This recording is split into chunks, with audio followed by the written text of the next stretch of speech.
अल्प ज्ञानी है। बिल्कुल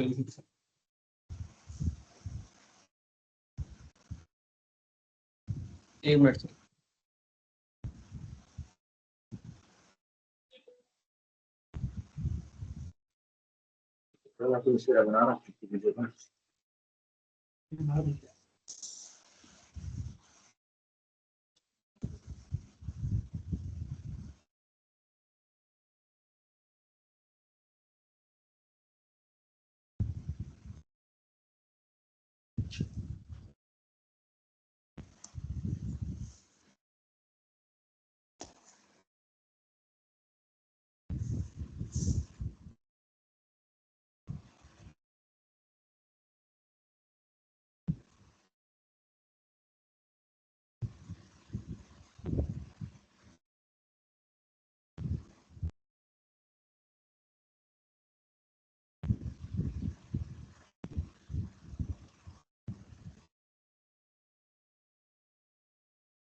सर स्टार्ट करते हैं। So very good afternoon to respected dignitaries, governing body members of RAV, Director of RAV Dr. Vandana Saruha ma'am, Gurujans, I welcome you all in another intellectual sessions of Gyan Ganga webinar series. Today's guest speaker is Dr. Satyaprakash Gupta sir, Senior Ayurvedic Physician, CRAV Guru of Kaya Chikitsa, Moradabad, UP, who has joined us today in the 221st episode of this knowledge voyage. I, Dr. Sangam Bharadwaj, on behalf of RAB, welcome you all for today's session. On the onset, we would also like to express our heartfelt gratitude and welcome our mentors who have always been there to guide, motivate, and encourage us for sustenance of this series. Respected Sri Devendra Tirugnaji, President of Governing Body of RAB, respected Sri Rajesh Kotecha sir, Secretary of Ministry of Ayush, and respected Dr. Vandana Saruha ma'am, Director of RAB. Let us begin the session by seeking the blessings of Lord Dhanvantari. Now, I would like to introduce today's expert, Dr. Satyaprakash Gupta sir, who is going to throw light on the topic of Tridosh Siddhant, contemporary importance. It is my great pleasure to introduce Dr. Satyaprakash Gupta sir. Dr. Satyaprakash Gupta, a distinguished Ayurvedic physician, holds degrees in BSc and BAMS from Rishikul State Ayurvedic College, Haridwar, along with a diploma in yoga. With over 37 years of clinical experience, he has been practicing with Swanirmit OCDs and is currently serving as the senior Ayurveda physician at R. Prasad Ayurvedic Chikitsa Kendra, Moradabad. He has been honored with the role of Guru in Kaya Chikitsa at the Rashtriya Ayurveda Vidyapeeth under the Ministry of Ayush. Now I would like to invite sir to proceed with the lecture. धन्यवाद। श्री भगवान धन्वंतरी जी को नमन। राष्ट्रीय आयुर्वेद विद्यापीठ के शासी निकाय के अध्यक्ष आदरणीय वैद्य देवेंद्र त्रिगुणा जी, आयुष मंत्रालय के सचिव आदरणीय वैद्य राजेश कोटेचा सर, आयुष मंत्रालय में आयुर्वेद के सलाहकार आदरणीय वैद्य मनोज नेसरी सर, आरएवी की डायरेक्टर आदरणीय वैद्य वंदना सिरोहा मैम, हमारे राष्ट्रीय आयुर्वेद विद्यापीठ के प्रशासनिक अधिकारी आदरणीय श्री एन रामकृष्णन जी, मैं आप सभी का हार्दिक अभिवादन करता हूं। आरएवी की पूरी टीम, आरएवी के गुरुजन, शिष्यगण, चिकित्सकगण, मैं आप सभी का हार्दिक अभिवादन, हार्दिक अभिनंदन करता हूं। मंगलाचरण करेंगे। रागादि रोगा सहजा समूला ये नासु सर्वे जगतोप्यपास्ता तमेक वैद्यम शीर्षा नमामि वैद्यागम ज्ञानश्च पिता महादीन। जिसने अपने एवं समस्त संसार के राग आदि रोगों को जड़ से दूर भगा दिया, उस एकमात्र वैद्य तथा वेत्ता ब्रह्मा आदि को सिर नमाकर प्रणाम करता हूँ। आज का विषय जो है वो त्रिदोष सिद्धांत की समकालीन क्या आवश्यकता है। हमें क्या जरूरत ऐसी पड़ी जो त्रिदोष सिद्धांत के द्वारा ही हमें प्रैक्टिस करनी चाहिए। इस सब विषय पर मैं इसका जो प्रैक्टिकल हम एक्सपीरियंस कर रहे हैं, अपनी क्लिनिक में आने वाले रोगियों पर हम किस प्रकार जो मल्टीपल डिजीज प्रेजेंटेशन के केसेज हमारी क्लिनिक पर आते हैं, हम किस प्रकार इस अपने त्रिदोष सिद्धांत को लागू करके चिकित्सा करते हैं, इस पर ही मैं चर्चा कर रहा हूँ। Am I audible sir? Hello hello. Yes sir, yes sir, yes sir, आवाज आ रही है सर। जी, मैं सबसे पहले ये आम पर चर्चा करूंगा। तो सबसे पहले हम ये देखते हैं कि क्लिनिक में पेशेंट हमारे पास आया, वो हमारा पेशेंट साम है या निराम है। हमें सबसे पहले आइडेंटिफिकेशन ये करना होता है कि हम अपने क्लिनिक में उपस्थित होने वाले रोगी को चिकित्सा में साम रोगी की चिकित्सा कर रहे हैं या निराम रोगी की चिकित्सा कर रहे हैं। तो छोटी छोटी चीजें बहुत सारी ऐसी हैं जो अभी मैं डिस्कस करूंगा। जैसे मान लीजिए साम रोगी है, तो ज्यादातर ये रोगी मेदो रोगी होते हैं, ओबेसिटी होती है या एब्डोमिनल ओबेसिटी होती है। इस तरीके से ये मोटापे से ग्रस्त होते हैं। नॉर्मल वेट से इनका वेट ज्यादा होता है, तो यूजुअली हिस्ट्री लेने से पहले हम इनको साम रोगी मान लेते हैं। निराम रोगी दुबले पतले होते हैं, पित्तवात प्रकृति के या वात पित्त प्रकृति के होते हैं। तो बहुत सारी चीजें ऐसी हैं कि क्लिनिक में हमारा पेशेंट चैम्बर में आया और हम ये देख लेते हैं कि आगे की चिकित्सा हमें किस प्रकार करनी है। ये मैं अभी डिस्कस करूंगा। तो आम आजकल क्या है कि जो हम ऑक्सीडेंट्स का नाम सुनते रहते हैं, toxins, oxidants, antigens, free radicals, histamines, ये बहुत सारे नाम आजकल अंग्रेजी में हम सुनते रहते हैं कि जिनको हम आम की श्रेणी में रख सकते हैं। अब आम जो है वो एक शब्द हम शास्त्रों में पढ़ते हैं, सुक्त पाक। तो सुक्त पाक को हमने देखा कि ये जो है minute toxic form of toxins है, जो आम की बहुत ही माइन्यूट सूक्ष्म स्थिति है। सुक्त पाक, इसकी भी बहुत सारी बीमारियां हमारे क्लिनिक में हमें देखने को मिलती हैं। जैसे माइन्यूट टॉक्सिक फॉर्म यदि सामता की स्टेज में आता है तो डीप वेन थ्रोम्बोसिस, आर्थराइटिस या यूरिक एसिड, वेरिकोज वेन, जो ओबेसिटी के केसेज हैं, उनमें हमारा सुक्त पाक की जो स्थिति है वो देखने को मिलती है। मायने minute toxic form of arm has entered into the small channels of the patient। तो इधर फिर निराम जो स्थिति है, निराम पेशेंट में पित्तवात प्रकृति के केसेस में ये डीवीटी देखने को नहीं मिलता। तो साम और निराम की स्थिति का ज्ञान होना बहुत जरूरी है। शास्त्रों में सब इसके लक्षण लिखे हैं, इस पर मैं ज्यादा चर्चा नहीं करूंगा। आजकल हमें चिकित्सा करते समय यह भी ध्यान देना होगा कि रोगी की जो मनोवय सोतो है उसकी क्या स्थिति है। साम रोगी की भी मनोवय सोतो क्या है, निराम रोगी की मनोवय सोतो क्या है, सत्व और रजतम की क्या स्थिति है, इसका भी हमें ज्ञान कर लेना चाहिए।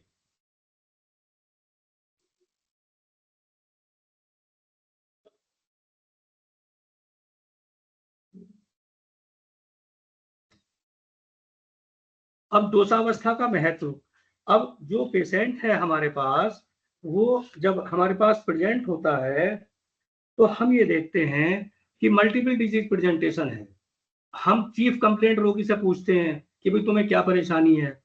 वो हमें अपनी चीफ कंप्लेंट के स्थान पर आजकल हमें रोगों के नाम गिना रहा है। वो शुरू करता है कि डॉक्टर साहब मुझे डिस्क स्लिप है, दूसरा कहने लगता है कि डॉक्टर साहब मुझे डायबिटीज है, इसके साथ में कहने लगता है हाई ब्लड प्रेशर है, फिर कहता है कि साहब मुझे जो है फैटी लीवर भी है। माने वो हमें जो है बहुत ही कम अपनी वेदनाओं के चीफ कंप्लेंट्स के, जो हमारे बच्चे अपनी केस शीट्स में रोगी की वेदना लिखते हैं, जब हम उससे रोगानुसार उसकी वेदना को पूछते हैं, जब वो कहता है कि हाँ मुझे ये परेशानी है, तब हम चीफ कंप्लेंट पूछते हैं उससे, तब वो कहता है कि हाँ ये परेशानी है। तो इतना coincidence of multiple disease presentation के केसेस में दोषावस्था का महत्व है। सभी रोगों की चिकित्सा एक साथ नहीं की जा सकती। इसमें जो अभी मैं आगे चर्चा करूंगा, अनुबंध दोष और अनुबंध दोष, इसका भी आइडेंटिफिकेशन जरूरी है। अब रोगानुसार यदि हम चिकित्सा करेंगे तो कहाँ तक रोगों की चिकित्सा लिखते रहेंगे। इसलिए हमें जो कार्डिनल ह्यूमर है और जो सेकेंडरी ह्यूमर है, इसके साथ में मन की भी हमें सत्व रजतम की स्थिति का ज्ञान कर लेना चाहिए। अब आता है रोगी में धात्वग्नि मंदता का विचार। तो धात्वग्नि मंदता का विचार जो है हमारे मन में तब आता है कि जब हमारा रोगी मल्टीपल डिजीज प्रेजेंटेशन लेकर के आ रहा है। रोगी कह देता है डॉक्टर साहब मेरा यूरिक एसिड बढ़ा हुआ है, इसके साथ में कह देता है कि डॉक्टर साहब मेरा लिपिड प्रोफाइल बढ़ा हुआ है, इसके साथ में कह देता है डॉक्टर साहब मेरी हड्डियों में बहुत दर्द है। तो ये सब जो है धात्वग्नि मंदता के विचार के साथ हमें साम रोगी में की चिकित्सा कर रहे हैं या निराम रोगी की चिकित्सा कर रहे हैं। हम कफ रोगी के कफ डोमिनेंट आम डोमिनेंट रोगी की चिकित्सा कर रहे हैं या वात पित्त प्रकृति के वात पित्त विकारों से संबंधित रोगी की चिकित्सा कर रहे हैं। अब जैसे मान लीजिए रक्ताग्नि मंदता की हम चर्चा करें तो रक्ताग्नि मंदता जो है, रक्त जो है किसका स्थान है? पित्त का भी स्थान है। तो रक्ताग्नि मंदता में जो मान लीजिए यदि कोई रोगी हमारे पास सामता की स्थिति का यूरिक एसिड बढ़ा हुआ लेकर के आता है या मान लीजिए वात रक्त की स्थिति में आता है, मैं अभी साम रोगी की बात कर रहा हूँ। यदि साम रोगी रक्ताग्नि मंदता यूरिक एसिड बढ़ा हुआ है, उसके लिपिड्स भी बढ़े हुए हैं, तो हम ये मान लेते हैं कि उसके रक्ताग्नि मंदता है। अभी मैं आगे चर्चा करूंगा कि रक्ताग्नि मंदता में चिकित्सा किस प्रकार होगी। तो रक्ताग्नि मंदता में यदि मान लीजिए उसका यूरिक एसिड वो बढ़े हुए हैं, तो हमें साम रोगी में तो हमें पहले स्रोतोरोधी की चिकित्सा करनी होती है, तब हम उसकी पित्त की दुष्टि की चिकित्सा करेंगे, रक्त की दुष्टि की। लेकिन निराम रोगी में यदि रक्ताग्नि मंदता है तो वो एक्यूट ऑनसेट की होगी। वात पित्त प्रकृति के रोगी में यदि रक्ताग्नि मंदता होगी, यूरिक एसिड बढ़ा हुआ होगा, वात रक्त प्रेजेंटेशन उसकी होगी, तो उसको एक्यूट पेन की कंडीशन ज्यादा होगी। और जो ये रक्ताग्नि मंदता के साम केसेज होते हैं उनके आम के कारण वेदना कम होती है। मांसाग्नि मंदता के भी केसेस बहुत देखने को मिलते हैं। इसी तरीके से मेदाग्नि मंदता के केसेस, जैसे मान लीजिए किसी का लिपिड्स बढ़ा हुआ है, ओबेसिटी है, एब्डोमिनल ओबेसिटी है या उदरगत मेदो वृद्धि है, तो उदरगत मेदो वृद्धि के केसेस में उदर में यदि उसके फैट का संचय है और फैटी लीवर भी साथ में है, आजकल फैटी लीवर हमारे साम और निराम दोनों रोगियों को प्रेजेंट हो रहा है, तो दोनों रोगियों में फैटी लीवर की चिकित्सा अलग अलग होगी। अभी मैं आगे चर्चा करूंगा इसकी चिकित्सा के विषय में। तो मेदाग्नि मंदता में हमें जो है वो मेद की चिकित्सा करनी होगी। अब साम रोगी की देखिए लिपिड्स जो है वो साम रोगी के बढ़े हुए होते हैं और लिपिड्स जो हैं वो निराम रोगी के बढ़े हुए भी होते हैं। तो दोनों में हमें मेदाग्नि मंदता को उसकी सामता और निरामता को देखते हुए पित्तवात प्रकृति और पित्तवात विकृति को देखते हुए चिकित्सा करनी है। चिकित्सा का अभी मैं आगे चर्चा करूंगा। इसी तरीके से अस्थि अग्नि मंदता का यदि विचार करें तो अस्थि अग्नि मंदता भी सामता और निरामता दोनों में है। अब जैसे आचार्यों ने एक आगे अभी आश्रय आश्रय भाव की चर्चा होगी, तो अस्थि जो है वो वायु का भी स्थान है। अब मान लीजिए आपके पास यदि कोई रोगी निराम रोगी अस्थि अग्नि मंदता के साथ आता है, वो कहता है वो अस्थि शौचर्य ऑस्टियोपोरोसिस के साथ आता है, तो उसको आपको अस्थि को बढ़ाने वाली चिकित्सा करनी है, उसको वायु की चिकित्सा नहीं करनी है। और मान लीजिए एक साम, वैसे साम रोगियों में अस्थि शौचर्य कम ही देखने को मिलता है। निराग्नि अग्नि मंदता के केसेस में अस्थि शौचर्य या ऑस्टियोपोरोसिस के कारण जो अस्थियों में वेदना होती है वो निराम रोगियों में ज्यादा देखने को मिलती है, लेकिन उसमें हमें वायु की चिकित्सा नहीं करनी है। उसमें हमें जो है आश्रय आश्रय भाव के अनुसार हमें अस्थि की वृद्धि की चिकित्सा करी जाएगी। जो सिद्धांत हमारा आश्रय आश्रय भाव का अन्य सब धातु और दोषों के साथ अप्लाई होता है, वो अस्थि और वायु के साथ अप्लाई नहीं होता। क्या चिकित्सा में करनी है इसकी मैं आगे चर्चा। मज्जाग्नि मंदता भी बहुत जगह देखने को मिल रही है। मज्जाग्नि मंदता किस कारण से हो रही है? आजकल केसेस हिप्नोटिक, सीडेटिव, निद्रा कारक औषधियों का प्रयोग करते हुए बहुत आ रहे हैं। एक रोगी हमें मिला था, उसकी मज्जाग्नि मंदता थी और उसकी हमने क्लिनिकल हिस्ट्री ली, तो वो क्लोनाजेपाम जैसी निद्रा कारक औषधियों का सेवन कर रहा था। और जो जब वो हिप्नोटिक और सीडेटिव दवाइयों का सेवन 10 साल से कर रहा था, तो उसकी बोन मैरो डिप्रेशन हुई। मज्जाग्नि मंदता means depression of the bone marrow, तो उसको एप्लास्टिक एनीमिया डेवलप हुआ। तो मज्जाग्नि मंदता के केसेज में वैसे तो सभी प्रकार की अग्नि के विचार के केसेज में या सामता या निरामता के विचार के केसेज में हमें पेशेंट्स की मेडिसिन हिस्ट्री भी ले लेनी चाहिए। शुक्राग्नि मंदता भी बहुत देखने को मिल रही है आजकल। जो है शुक्राग्नि मंदता भी आजकल अनेक प्रकार की ऐसी औषधियों का सेवन रोगी कर रहा है जिससे उसकी जठराग्नि मंदता होती है, और जठराग्नि मंदता के साथ साथ फिर वो उसके साथ में सेडेटिव और एंटी एंजाइटी दवाइयों का जो सेवन कर रहा है उससे भी शुक्राग्नि मंदता और टेस्टोस्टेरोन के कम होने के अनेकों केसेस देखने को मिल रहे हैं। तो चिकित्सा करते समय हमें इन सब बातों का ध्यान कर लेना चाहिए। षटक्रिया काल पर यदि चर्चा करेंगे तो हमारे पास जो रोगी आ रहे हैं वो स्टेज ऑफ कॉम्प्लिकेशन में आ रहे हैं। Neither they are coming in the stage of localisation और neither in the stage of manifestation, they are coming in the stage of complication. Patient is presenting to us with the coincidence of multiple diseases. एक ही रोगी diabetes का भी है, उसके साथ में उसे हाइपरटेंशन भी है, उसके साथ में उसे कटिशूल भी है, उसके साथ में उसे जो है कफोलवण अम्ल पित्त भी है और कहाँ तक रोग का नाम दिलाएं। तो भेदावस्था के इन मल्टीपल डिजीज प्रेजेंटेशन के केसेस में हम जब तक जो त्रिदोष सिद्धांत है, अनुबंध दोष की मैं चर्चा भी करूंगा, कौन सा मुख्य दोष है, किस मुख्य दोष की चिकित्सा हमें करनी है, उसका हमें चिकित्सा करने में आसानी होगी। आशयापकर्ष भी शास्त्रों में एक शब्द सुनने को मिलता है। तो आशयापकर्ष जो है क्या है, डिस्प्लेसमेंट होता है इसमें पित्त का। ये वायु जो है और ये साम रोगी में होता है। आशयापकर्ष जो है निराम रोगी में नहीं होता। आशयापकर्ष अब जैसे मान लीजिए वात वृद्ध रहती है, आशयापकर्षित के साम या निराम, ये साम में भी हो सकता है, निराम में भी हो सकता है। आशयापकर्ष में वायु ही आशयापकर्ष करती है। अधिकांशतया वायु जो है पित्त का आशयापकर्ष करते हुए रोगी हमारे पास आते हैं। वैसे वात वृद्ध, पित्त सम और कफ क्षीण, इन केसेस में पित्त का आशयापकर्ष होगा। वात वृद्ध, पित्त क्षीण, कफ सम, इन केसेस में कफ का आशयापकर्ष होगा। लेकिन कफ के आशयापकर्ष के रोगी हमें नहीं मिलते या अज्ञानतावश हम नहीं उनको डायग्नोज कर पाते। अधिकांशतया में जो पित्त के आशयापकर्ष की डिसइंटीग्रेशन ऑफ द पित्त फ्रॉम इट्स ओरिजिनल प्लेस, आशयापकर्ष की जो मैं चर्चा करूंगा वो पित्त की ही करूंगा। तो ये आशयापकर्ष किन रोगियों में देखने को मिलता है? मान लीजिए साम रोगी है, मोटापे से ग्रस्त है, एब्डोमिनल ओबेसिटी है, फैटी लीवर भी है और उसको डायबिटीज भी है और वजन उसका 90 किलो से लेकर 110 किलो के बीच में है। सीधी सी बात है वो साम रोगी है, सीधी सी बात है उसमें कफ का आवरण है, सीधी सी बात है उसका स्रोतस में आम की वृद्धि है, उसके स्रोतस सभी आम से अटे पड़े हैं। The स्रोतस आर ऑब्स्ट्रक्टेड विद आम। तो इन केसेस में क्या होगा? अब वो रोगी मान लीजिए आपसे ये कह रहा है डॉक्टर साहब मेरे जो है पैरों में, तलुओं में और हाथ की हथेलियों में बहुत जलन रहती है। अब हम उसकी यदि रोगानुसार चिकित्सा करेंगे तो वो जो हमारी पित्त शमन की चिकित्सा होगी, रोगानुसार जलन इज द सिम्टम ऑफ पित्त विशेषण। लेकिन वो पित्त जो है आशयापकर्षित है, उस पर ध्यान नहीं देना है। हमें डायबिटीज टाइप 2 का जो मेदो रोगी या साम रोगी प्रेजेंट हो रहा है, हमें उसकी सामता की ही चिकित्सा करनी है।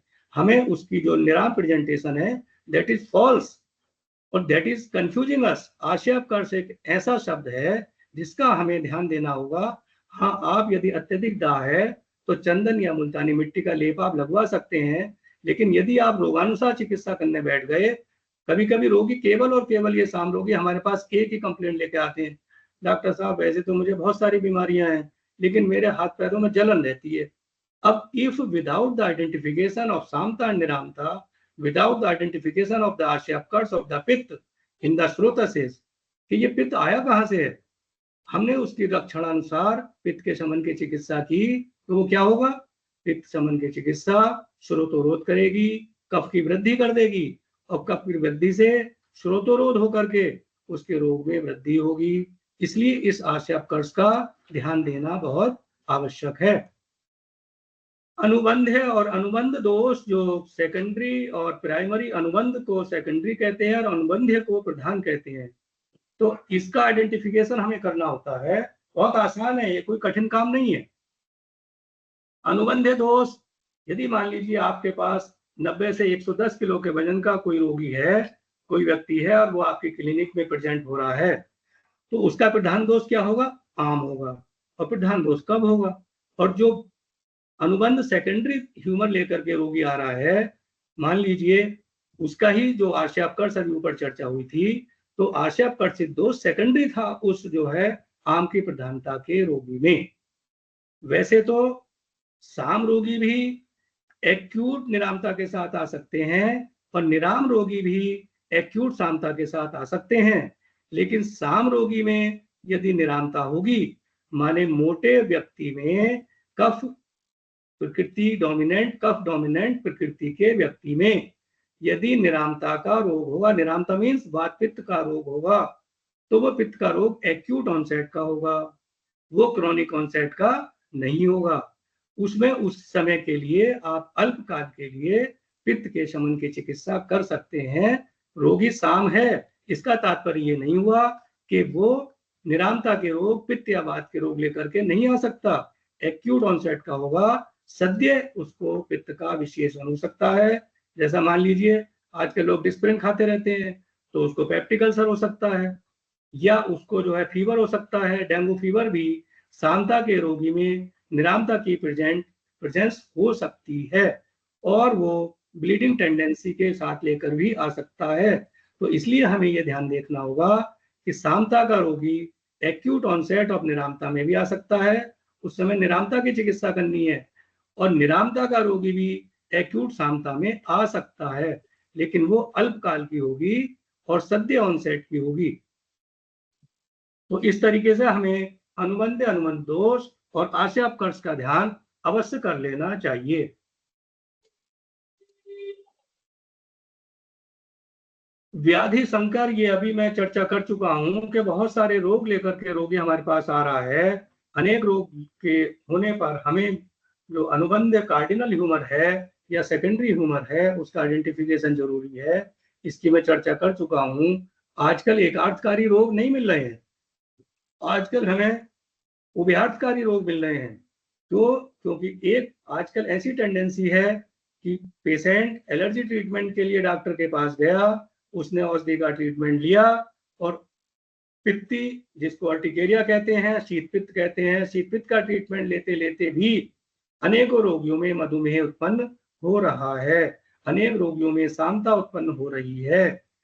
तो इस तरह के रोग भी उत्पन्न हो रहे हैं, जिनको हमारे आचार्यों ने हमें पहले से ही सतर्क कर दिया है। ये जब के लिखे हुए शब्द हैं, जबकि 5,000 साल पहले उभयार्थकारी रोग तो होते भी नहीं होंगे, लेकिन हमारे लिए सारी चिकित्सा की व्यवस्था शास्त्रों में कर दी गई है। आजकल के परिवेश के सारे रोगियों की चिकित्सा के उपाय हमें शास्त्रों में मिल जाते हैं, इसलिए हमें इन बातों का ध्यान कर लेना चाहिए। मैं बार बार अपने इस स्टेटमेंट की चर्चा करता रहता हूँ।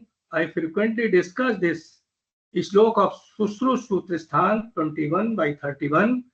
महर्षि सुश्रुत का ये श्लोक इस तरह का लगता है जैसे मान लीजिए इसमें पूरी काय चिकित्सा समाई हुई है। इस श्लोक का विस्तृत वर्णन तो कई दिन तक भी हम नहीं कर सकते। मैं अपनी अल्प बुद्धि के द्वारा इसका कुछ अपने गुरुजनों से, अपने चिकित्सकों से, ये शिष्यों से भी ये निवेदन करूंगा कि इस श्लोक को ही पूरी काय चिकित्सा समझ करके इस पर विचार मंथन करें। तत्र वायो पित्त स्थान गतस्य पित्तवत प्रतिकार है। आचार्य कह रहे हैं कि यदि वात दोष पित्त के स्थान में जाता है। अब जब हम फर्स्ट ईयर में होते हैं और पित्त के स्थान, पित्त के गुण, पित्त के दोष, उनको पढ़ने में, रटने में सोचते हैं कि ये किस काम के हैं, तो ये सारे के सारे हमें यहाँ काय चिकित्सा में उपयोग। पित्त के स्थान कौन कौन से हैं? नाभि, आमाशय, स्वेदो, लसिका, रुधिरम रसय, दृक, नयन, आंखें भी पित्त का स्थान है। स्पर्शनम, त्वचा भी पित्त का स्थान है। नाभि रत्र विशेषतः एब्डोमेन में नाभि के चारों तरफ पित्त का स्थान है। तत्र वायो पित्त स्थान गतस्य पित्तवत प्रतीकार है, यानी कि वायु यदि पित्त के स्थान में जाती है। मैं एक छोटा सा उदाहरण मुझे याद आ रहा है कि तत्र वायु, यदि वायु पित्त के स्थान में होती है, अब रक्त जो है वो भी पित्त का स्थान है, और इसको यदि हम वात रक्त के साथ इसको जो है कंपेयर करके देखें, तो वात रक्त के रोगी में patient comes to us with this huge swelling in the ankle region. उसके टखने में, उसके एंकिल रीजन में बहुत ज्यादा सूजन है। उसने हमें ये भी बताया कि डॉक्टर साहब मेरा यूरिक एसिड बढ़ा हुआ है, तो यूरिक एसिड ब्लड में होता है, तो उस समय हमें महायुवराज गुग्गलू, योगराज गुग्गलू से चिकित्सा नहीं करनी है, उस समय हमें सोथर चिकित्सा नहीं करनी है। पित्त जो है, पित्त के स्थान में वायु आई हुई है, उस वायु ने स्वेलिंग की है, तो पित्त के स्थान की चिकित्सा होगी, वायु की चिकित्सा सेकेंडरी नंबर पर होगी। अभी मैं आगे इसकी चर्चा करूंगा। तो इसमें यदि मान लीजिए किसी साम रोगी को यूरिक एसिड बढ़ा हुआ है, तब सामता की चिकित्सा के साथ चिकित्सा करेंगे।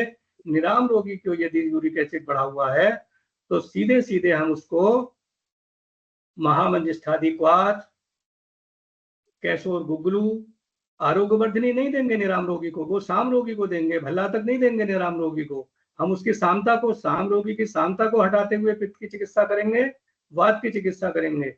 और निराम रोगी में हमें उसकी, क्योंकि सामता तो है ही नहीं उसमें, इसलिए उसको ज्यादा उष्ण वीर्य औषधियां देने की आवश्यकता नहीं है। उसमें हमें केवल रक्त की दुष्टि को, पित्त को शमन करते हुए हमें वायु की चिकित्सा करनी है। इस तरीके से पित्तस्य च कफ स्थान गतस्य कफवत, बहुत सारी बीमारियों में ये ऊपर के पहले जो तत्र वायु पित्त स्थान गतस्य की मैं चर्चा कर रहा हूं, अनेक रोगों में इसको सोचा जा सकता है। यहाँ थोड़े समय में इसका चीज संभव नहीं है। पित्तस्य च कफ स्थान गतस्य कफवत, यदि पित्त कफ के स्थान में जाता है। अब कफ का स्थान क्या है? कफ का एक स्थान आमाशय भी है। अब आमाशय की विकृति के कारण मैं बहुत बड़े लंबी चौड़ी जो बीमारियों के नाम नहीं ले रहा हूं, मैं एक अम्लपित्त की चर्चा कर रहा हूं।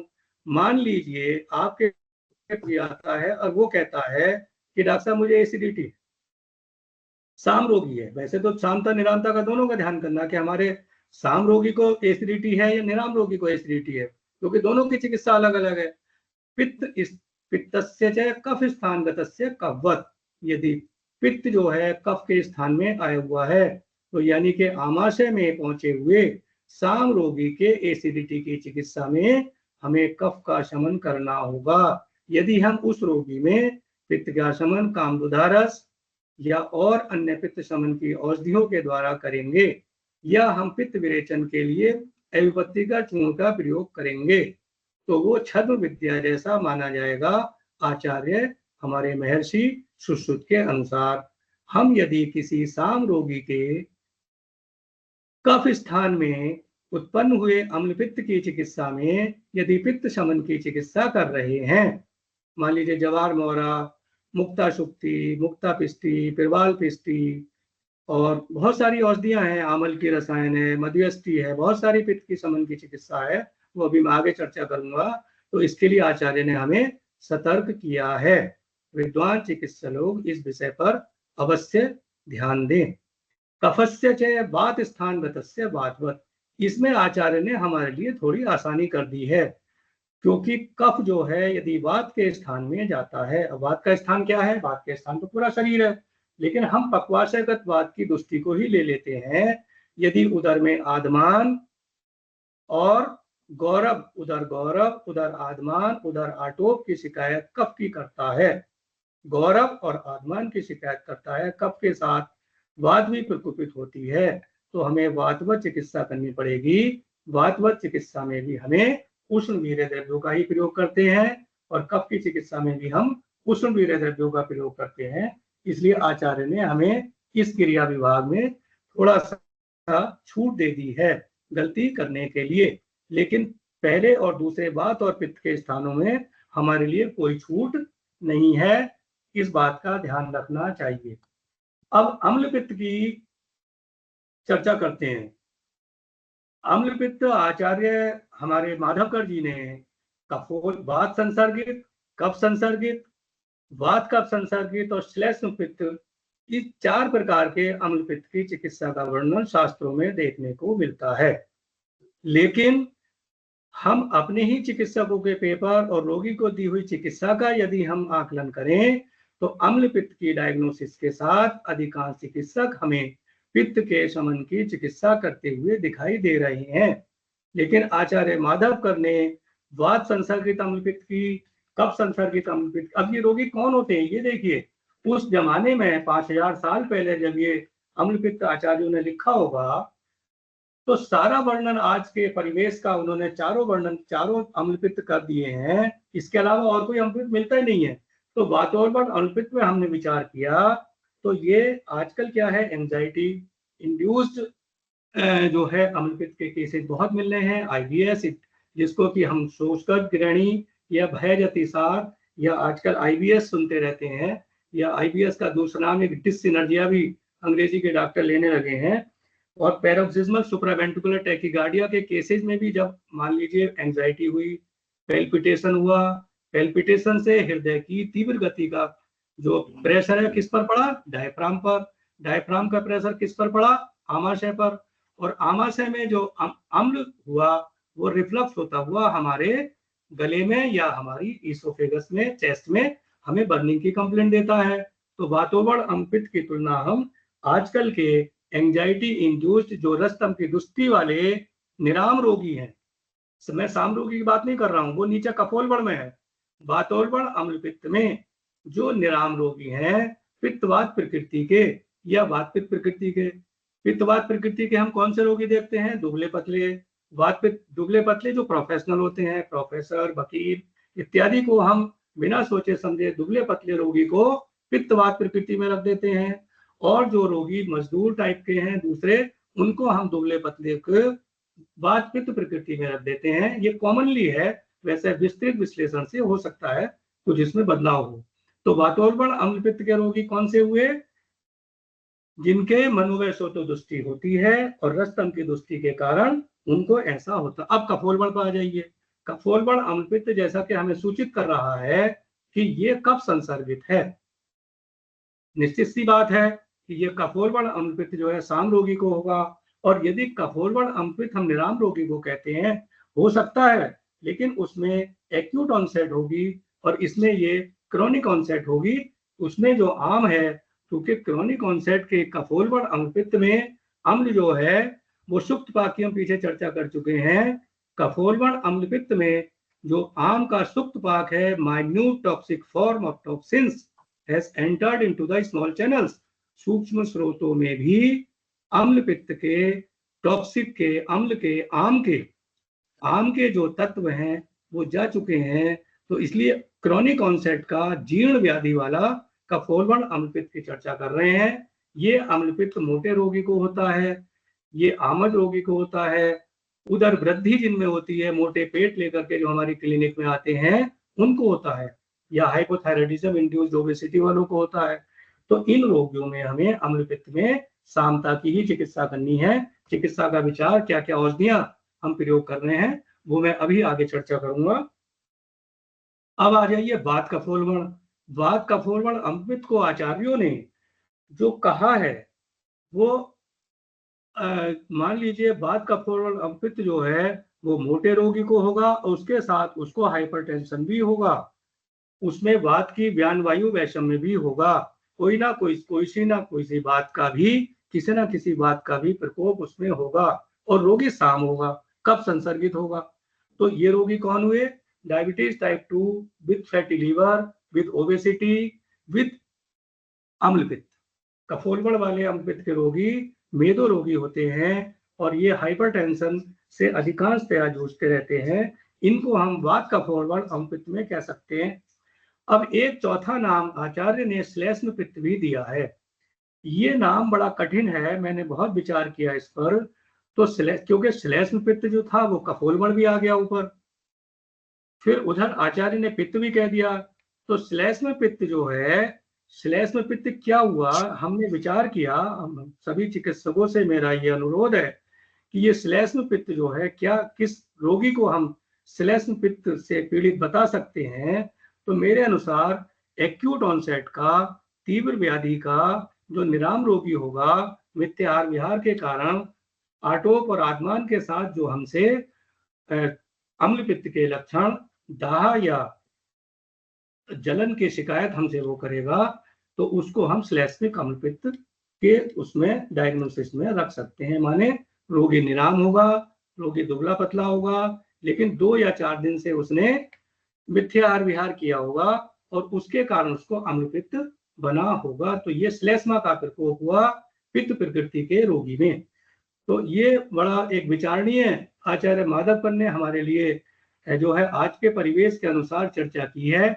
और मैं ये विचार करता रहता हूँ कि ये चर्चा आज के प्रेजेंट होने वाले सभी रोगियों में पूरी तरीके से हम इसको अप्लाई कर पाते हैं।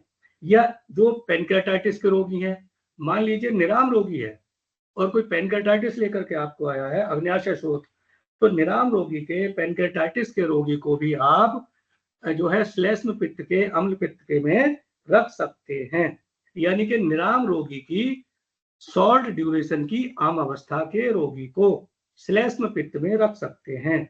बच्चे यदि सुन रहे हो तो मेरी इन बातों को नोट करते रहें और फिर इसको चर्चा का विषय बनाएं कि इसमें हमारी क्या क्या और सुधार कर सकते हैं।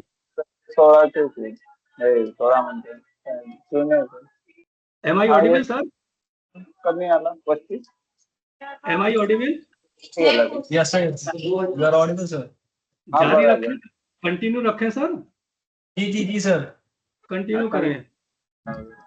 तो ये वही चिकित्सा के नियम जो मैंने अभी चर्चा की थी, चिकित्सा के नियम है तत्रवायो पित्त स्थान गतिस्य वाला ही, इसकी ही अंग्रेजी है ये।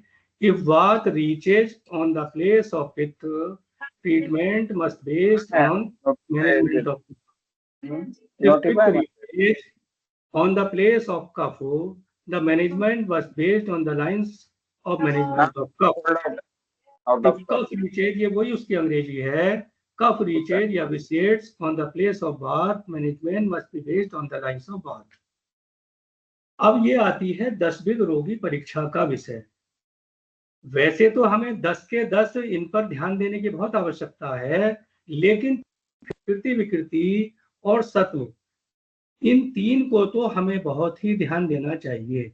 यदि प्रकृति में दोष की परीक्षा किए बिना, विकृति में दोष का ज्ञान किए बिना हम चिकित्सा कर रहे हैं, तो हम चिकित्सा में रोगी के उपशय और उपशय में प्राप्त होने वाले ज्ञान का पूरी तरीके से प्रकृति विकृति में यदि हमने दोष का आकलन नहीं किया है, तो हम उपशय और उपशय का ज्ञान भी हमें अच्छी तरह से नहीं होगा। और इसके साथ हमें सत्व की परीक्षा, मेरा सभी चिकित्सकों से अनुरोध है, वैसे तो 10 के 10 बहुत इंपॉर्टेंट है, लेकिन प्रकृति विकृति और सत्व को तो हमें अवश्य ही, क्योंकि सत्व जो है, अब हमें जब जीर्ण रोगी मिल रहे हैं तो जो प्रवर या मध्यम सत्व के रोगी रहे होंगे, 1 वर्ष की चिकित्सा के बाद जब रोगी हमारे पास आता है जगह जगह इलाज कराने के बाद, तो उसका सत्व निश्चित तौर पर मध्यम से अल्प में आया होगा, प्रवर से मध्यम में आया होगा, और अल्प होगा तो वो अल्पतम में पहुंच गया होगा। इसीलिए हमें जो है बहुत इन चीजों पर ध्यान देना है। एक इसमें 11वां पॉइंट और जो मेरे दिमाग में आया है अभी, मुझे याद आ रहा है कि हमें इसमें रोगी की परीक्षा करते समय औषधि परीक्षा का ज्ञान भी कर लेना चाहिए कि भाई तुम दवाई कौन सी ले रहे हो। क्योंकि एक मेरे पास रोगी, एक उसकी मुझे याद आ रही है, एक रोगी था जो साम रोगी था, मेरे पास वो डायबिटीज और एब्डोमिनल ओबेसिटी, उदरगत मेदोवृद्धि और ओबेसिटी लेकर के आया था, लेकिन उसकी चीफ कंप्लेंट, प्रमुख वेदना जो थी वो वेरिकोज अल्सर थी। वेरिकोज अल्सर लेकर के आया था, सिरागत व्रण। उसने मुझसे कहा, डॉक्टर साहब क्या मेरा जो ये अल्सर है तुम ठीक कर दोगे, कितने दिन में ठीक कर दोगे? तो मैंने कहा भाई देखते हैं, कोशिश करते हैं, इतने निराश होने की क्या आवश्यकता है। बोले मैंने बहुत जगह इलाज करा लिया है। तो हमने उसका चिकित्सा जो है सामता की चिकित्सा की। अभी जो औषधियां हम देते हैं सामता के रोगी को, या रोगियों में सभी भी चर्चा आगे करने वाले हैं, तो हमने उसकी चिकित्सा शुरू कर दी। जब चिकित्सा शुरू की 1 महीने के बाद वो हमसे बोला, डॉक्टर साहब मुझे आपकी दवाई से कोई आराम नहीं है, 1 महीना हो गया है, अब मैं क्या करूं, मैं आपकी दवाई कंटिन्यू करूं या नहीं करूं? मेरा अल्सर से, जो वेरिकोज अल्सर है, उससे भी मेरे पानी पूरा आ रहा है और मुझे कोई आराम नहीं, मैं बड़ा परेशान हुआ। तो मैंने उससे फिर पूछा कि भाई तुम और क्या औषधि ले रहे हो, मुझे औषधि बताओ, तुम क्या दवाई ले। उसने मुझसे फिर दिखाया, बोले डॉक्टर साहब मैं एक डॉक्टर का इलाज कर रहा हूँ और मैं एक टीबी की गोली खा रहा हूँ। वो कॉम्बुनेक्स नाम की एक गोली खा रहा था, इथाम्बुटोल और आइसोनेक्स उसका कॉम्बिनेशन है। अब ये टीबी की जितनी भी दवाइयां हैं, ये लिपिड्स बढ़ाती हैं, ये वजन बढ़ाती हैं। तो मैं, अब वो डॉक्टर जो था वेरिकोज अल्सर का ट्रीटमेंट ट्यूबरकुलर अल्सर करके ट्रीट कर रहा था, वो उस अल्सर को यक्ष्मा जन्य मान रहा था और उसको ट्रीटमेंट दे रहा था। तो उसको जब लाभ नहीं हुआ तब वो हमारे पास आया, लेकिन हमारी दवा के साथ भी उसने उस गोली को बंद नहीं किया। हमने उस गोली को बंद कराया, उस गोली को बंद कराने के बाद चिकित्सा की और फिर हमने 1 महीने के बाद पाया कि उसको लाभ होता चला गया और उस रोगी का व्रण पूरी तरह से ठीक हो गया। वो रोगी अभी भी मेरे इलाज में रहता है। तो इस तरीके से हमें औषधि परीक्षा पर भी ध्यान देना चाहिए। अनेक रोगी जो हैं, एक खाली पेट की गोली कैप्सूल आता है वो खाते रहते हैं। इस पर भी हमें ध्यान देना होगा कि तुम औषधि कौन सी ले रहे हो। यदि हमने बिना औषधि परीक्षा के अपनी चिकित्सा की तो हमें पूरी तरीके से उपशय की प्राप्ति नहीं होगी। अष्टविध नाड़ी परीक्षा ये बहुत इंपॉर्टेंट है, इसका भी हमें ज्ञान कर लेना चाहिए। तो यही सब चीजें हैं जो कि चर्चा के बिंदु हम और जो अभी चर्चा करेंगे। दोषों की अनुशंस कल्पना, ये देखने में तो ऐसा लगता है कि ये तो बड़ा जो है थ्योरेटिकल विषय है, ये प्रैक्टिकल है ही नहीं।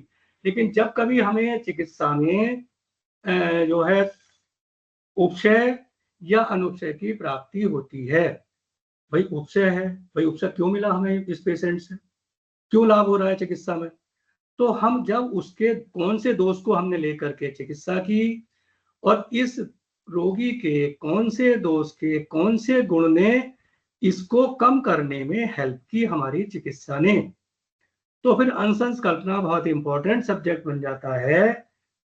लेकिन हम इस अनुशंस कल्पना को तभी कर सकते हैं जब रोगी हमारे पास उपशय या अनुपशय में आता है। अनुपशय में जरूर करनी चाहिए, उपशय में तो सेल्फ सेटिस्फेक्शन के लिए और अनुपशय प्राप्ति में रोगी को स्वास्थ्य लाभ देने के लिए कि भी अनुपशय मिल रहा है, रोगी को हमारी दवाई से लाभ नहीं हो रहा, हम कहाँ गलती कर रहे हैं, कहाँ इसका जो है कौन से दोष को हमने छिपा के रख दिया है जो हम चिकित्सा नहीं कर पा रहे हैं। It is a very important point, मैं अभी डिस्कस करूंगा इसको। निदान पंचक में सभी इंपॉर्टेंट पॉइंट हैं। जो पैथोजेनेसिस है तो संप्राप्ति के साथ में हमें संप्राप्ति का विघटन, डिसइंटीग्रेशन ऑफ द पैथोजेनेसिस, ये हमें किस प्रकार करना होता है इसका भी हमें ध्यान कर लेना चाहिए। या मैं जो बच्चों से ये कहना चाहूंगा, जो हमारी काय चिकित्सा की नहीं, जो हमारी फिजियोलॉजी की बुक है उसमें जो टिश्यू न्यूट्रिशन लॉ नाम से एक चैप्टर है, धातु पोषण न्याय, फिजियोलॉजी का सब्जेक्ट है, मैं संप्राप्ति पे आ रहा हूं। तो जो धातु पोषण न्याय है ये हमारी पैथोलॉजी डिसइंटीग्रेशन में हेल्प करते हैं रोगी के। ये धातु पोषण न्याय जो हमारे क्षीरदधी न्याय है, केदारी कुल्या न्याय है, खले कपोत न्याय है, ये सारे न्याय बड़े इंपॉर्टेंट हैं। यही हमारी पैथोलॉजी के सब्जेक्ट आगे चल के हमें संप्राप्ति विघटन में हम किस प्रकार से रोग के दोष का समन करने में हम कर पाएंगे, ये बच्चों को इस पर जरूर विचार करना चाहिए। ये न्याय बहुत इंपॉर्टेंट है, क्योंकि यदि मान लीजिए किसी रोगी में ये सारे धातु पोषण न्याय, टिश्यू न्यूट्रिशन लॉ सारे के सारे अप्लाई हो रहे हैं तो उसकी प्रोग्नोसिस जो है वो खराब मानी जाएगी। All the pathogenesis, all the physiology has converted into pathogenesis, तो उसकी जो है जो उपशय है वो अनुपशय में होगा। इसके अनुसार हम रोगी को उसकी साध्य असाध्यता का वर्णन कर पाएंगे। अनुशंस कल्पना और धातु पोषण न्याय उपशय और अनुपशय की प्राप्ति में बहुत सहायक है। अब पीछे अम्लपित्त की चर्चा हो रही थी, हम साम रोगी के प्रेजेंट होने वाले अम्लपित्त में, कफोलवण अम्लपित्त में, साम रोगी में जो अम्लपित्त की चिकित्सा है वो हम किस प्रकार करते हैं। कफ शामक आम पाचन ट्रीटमेंट होता है, तिक्त कषाय रस प्रधान औषधियों के द्वारा हम ट्रीटमेंट करते हैं। एक हमने आमदोष और चूर्ण बनाया हुआ है जिसके पुनर्नवा, भूई आमला, चित्रक, अमृता, दारुहिद्रा, पित्त पापड़ा, कासनी, ये अपहन साम चूर्ण से भी मार्केट में अवेलेबल है। अपहन साम चूर्ण और अपहन साम टैबलेट नाम से भी ये अवेलेबल हो रहा है। तो इन घटक द्रव्यों का ये 15-20 के आसपास है। इसकी dose 3 gram BD empty stomach with plain water, उसके साथ में अब देखिए कफोलवण, हमारी डायग्नोसिस है कफोलवण अम्लपित्त, हम दे रहे हैं बेसवानर चूर्ण, और बेसवानर चूर्ण के घटक क्या है? हरीत की, शुंठी, अजमोद, अजवाइन और सेंधा नमक। तो ये तो अम्लपित्त के डायग्नोसिस के अनुसार तो ये नहीं हुए ना, ये तो उष्णवीर्य है। लेकिन साम रोगी में अम्लपित्त की चिकित्सा करते समय हम या तो कफोलवण अम्लपित्त की चिकित्सा कर रहे हैं या बाद कफोलवण की चिकित्सा कर रहे हैं। हम सामता को हटा रहे हैं, हम स्रोतोरोध को दूर कर रहे हैं। उसमें वैश्वानर चूर्ण के बिना काम नहीं चलेगा। उसमें विरेचन पित्त का यदि आप पंचकार या एविपत्तिकर से कराओगे तो साथ साथ आम तो नहीं निकलेगा, लेकिन पित्त निकल जाएगा। पित्त को नहीं निकालना है, उस रोगी में पित्त को प्रोटेक्ट करना है। मैंने अनेक चिकित्सकों को एविपत्तिकर को देते देखा है। Now the Avipattikar is the medicine of the niram patient only, is it not? It is not the patient of samata. हरित की चूर्ण भी हम वैश्वानर चूर्ण या हरित की चूर्ण का प्रयोग भी इसमें अम्लपित्त की चिकित्सा में करते हैं। इसके साथ साथ हम आरोग्य वर्धनी का और संजीवनी बटी का भी प्रयोग करते हैं इन साम रोगियों में। Management of the niram patient, niram patient के अम्लपित्त में पित्त सामग्री, निराम पेशेंट का अम्लपित्त क्या होगा? या तो वो एक्यूट ऑनसेट का होगा तो उसमें एक्यूट सामता होगी तो सामता का ट्रीटमेंट करेंगे, और निरामता है तो पित्त शमन का ट्रीटमेंट करेंगे, माने रोगी के अनुसार। पित्त शमन, पित्त विरेचन आप एविपत्तिकर से कर सकते हैं, त्रिफला या पंचकार से भी कर सकते हैं। अब आ जाइए आप ड्यू टू आर्म diseases, due to arm and treatment of आर्म दोष विद दीपन पाचन एंड समन चिकित्सा। ये कोई बहुत ज्यादा इंपॉर्टेंट नहीं है। Prevention of arm production, arm production से हिस्टामिन ऑक्सीडेंट्स का प्रिवेंशन हुआ। जब ऑक्सीडेंट्स आर्म की चिकित्सा से वासोकॉन्स्ट्रिक्शन, वासोडाइलेटेशन नहीं होगा और इरेडिकेशन ऑफ आर्म सिम्टम्स हो जाएगा। माने जो कोरोनरी आर्टरी डिजीज में थ्रोम्बस या एथीरोमा इंडिपेन थ्रोम्बोसिस है, मैं उसकी भी ये चर्चा कर रहा हूँ कि आर्म के प्रिवेंशन से, आर्म की चिकित्सा से डीवीटी, कई बार डीवीटी के केसेज आ जाते हैं या कोरोनरी आर्टरी डिजीज के केसेज होते हैं, तो उनमें थ्रोम्बस की चिकित्सा में आर्म की ही चिकित्सा की जाएगी। वैसे ये निराम रोगी को यदि सीएडी है, कोरोनरी आर्टरी डिजीज है, हृदय धमनी अवरोध है, तो उसमें पित्त और वात का होगा। उसमें ज्यादातर स्पाज्म होता है, अवरोध नहीं होता। एक्युमुलेशन ऑफ आर्म causes hyperlipidaemia, fatty liver, hyperglycaemia, hyperuricaemia, atherosclerosis, धमनी काठिन्य जिसे कहते हैं, धमनी काठिन्य और धमनी संकोच भी आर्म के एक्युमुलेशन से होता है। लिपिड्स बढ़ने के कारण, चर्बी के बढ़ने के कारण धमनी काठिन्य और धमनी संकोच के द्वारा ब्लड सप्लाई शरीर के अंगों को कम होती है, और इससे भी मायोकार्डियल इंफार्क्शन, हृदरोग, वातिक हृदरोग, एमआई या डीप वेन थ्रोम्बोसिस होते हैं। ये सब इसका व्यान वायु वैषम में भी इसके द्वारा ही होती है। आम से अब आजकल जो केसेज हैं, हाइपरटेंशन के केसेज रेस्पॉन्ड नहीं कर रहे हैं। व्यान वायु वैषम में आजकल हमने देखा बहुत अनेक रोगी हमारे पास तमाम सारी बीपी की दवाइयां खाते हुए आते हैं मॉडर्न की, और बीपी कंट्रोल नहीं है। तो ये कलेक्शन ऑफ आर्म है। डॉक्टर भी पेशेंट से कह रहे हैं कि भाई तुम्हारी बॉडी रेजिस्टेंट हो गई है, this resistance is due to collection of आर्म। और कलेक्शन ऑफ आर्म जो है वो इंसुलिन भी रेजिस्टेंस कर रहा है, माने एंटी डायबिटिक भी ले रहा है, फिर भी जो है उसका जो है शुगर कंट्रोल नहीं है। तो इस आर्म के कारण ही हाइपरग्लाइसीमिया भी हो रहा है, बीपी भी कंट्रोल नहीं हो रहा, और इस आर्म के कारण ही जो है वो क्रिएटिनिन भी बढ़ा हुआ मिल रहा है। एक्सेसिव कलेक्शन ऑफ आर्म से ही अर्टिकेरिया के केसेस भी आ रहे हैं। आजकल अर्टिकेरिया के केसेस में आर्म की चिकित्सा करने से, अकेले हरिद्राखंड देने से काम नहीं चल रहा है, क्योंकि हरिद्राखंड जो कंपनी का है आजकल उसमें शुगर की मात्रा होती है। तो कलेक्शन ऑफ आर्म के लिए यदि अर्टिकेरिया आम जन्य व्याधियों में है तो हमें आर्म की चिकित्सा करनी पड़ेगी, स्रोतोरोध हटाना पड़ेगा, क्योंकि उस आर्म के कारण ही टॉक्सिन्स बन रहे हैं, हिस्टामिन्स बन रहे हैं। ये बहुत लंबे विषय हैं। आम के संचय से ही कोशिकाओं की, कोशिका झिल्ली की भी कठोरता पैदा हो रही है। ड्यू टू आर्म संचय cell membrane is going hard, और यही जो है धमनी काठिन्य या एथेरोस्क्लेरोसिस को जन्म दे रही है। इससे ही जो है रेजिस्टेंस बढ़ रहा है, और सेल मेम्ब्रेन हार्ड होने के कारण जब डाइजेस्टिव एंजाइम्स उस सेल्स के अंदर नहीं जा पाएंगे, पाचन नहीं हो पाएगा, वसा का तो वसा बढ़ जाएगी, वसा की बढ़ी मात्रा से धमनी काठिन्य पैदा होगा और एथेरोमा थ्रोम्बस बन जाएगा, माने मेरा सामता की तरफ ही इसमें ज्यादा ध्यान जा रहा है। एथेरोस्क्लेरोसिस धमनी काठिन्य से कोरोनरी आर्टरी डिजीज भी होती है, मायोकार्डियल इंफार्क्शन भी हो जाता है और इससे हाइपरटेंशन भी होता है। अब मेडिसिन की जो हम पीछे चर्चा कर रहे थे, medicine use in amdosh and fatty liver के साम केसेस में कौन कौन सी दवाइयां हम देते हैं जो सांता के रोगियों को रोगानुसार गुगलू की प्रिपरेशन दी जाती है, कहीं सिग्नाथ गुगलू देना है, कहीं कैशोर गुगलू देना है, वो सब चिकित्सक गण अपने विवेक के अनुसार प्रयोग करते हैं। आरोग्यवर्धनी देते हैं, वैश्वानर चूर्ण देते हैं, पंचसाकार चूर्ण देते हैं, अपवहन साम चूर्ण 3 ग्राम बीडी जो भूई आमला, पुनर्नवा, कुटकी, दारू हरिद्रा, अपसंतीन, गुडुची, विवितक, रोहितक, पिपलामूल, चव्य, चित्रक, नागरमोथा, मंजिष्ठा, चिरायता, इस तरह के ये 15 से 20 द्रव्यों का चूर्ण हमने समान मात्रा में लेकर के बनाया हुआ है और ये 3 ग्राम बीडी खाली पेट सुबह शाम दिया जाता है।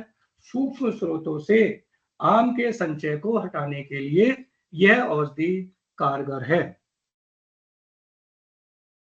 इसकी हमने टैबलेट भी है, अपवहन टैबलेट 2 बीडी या 3 बीडी तक हम इसको दे देते हैं।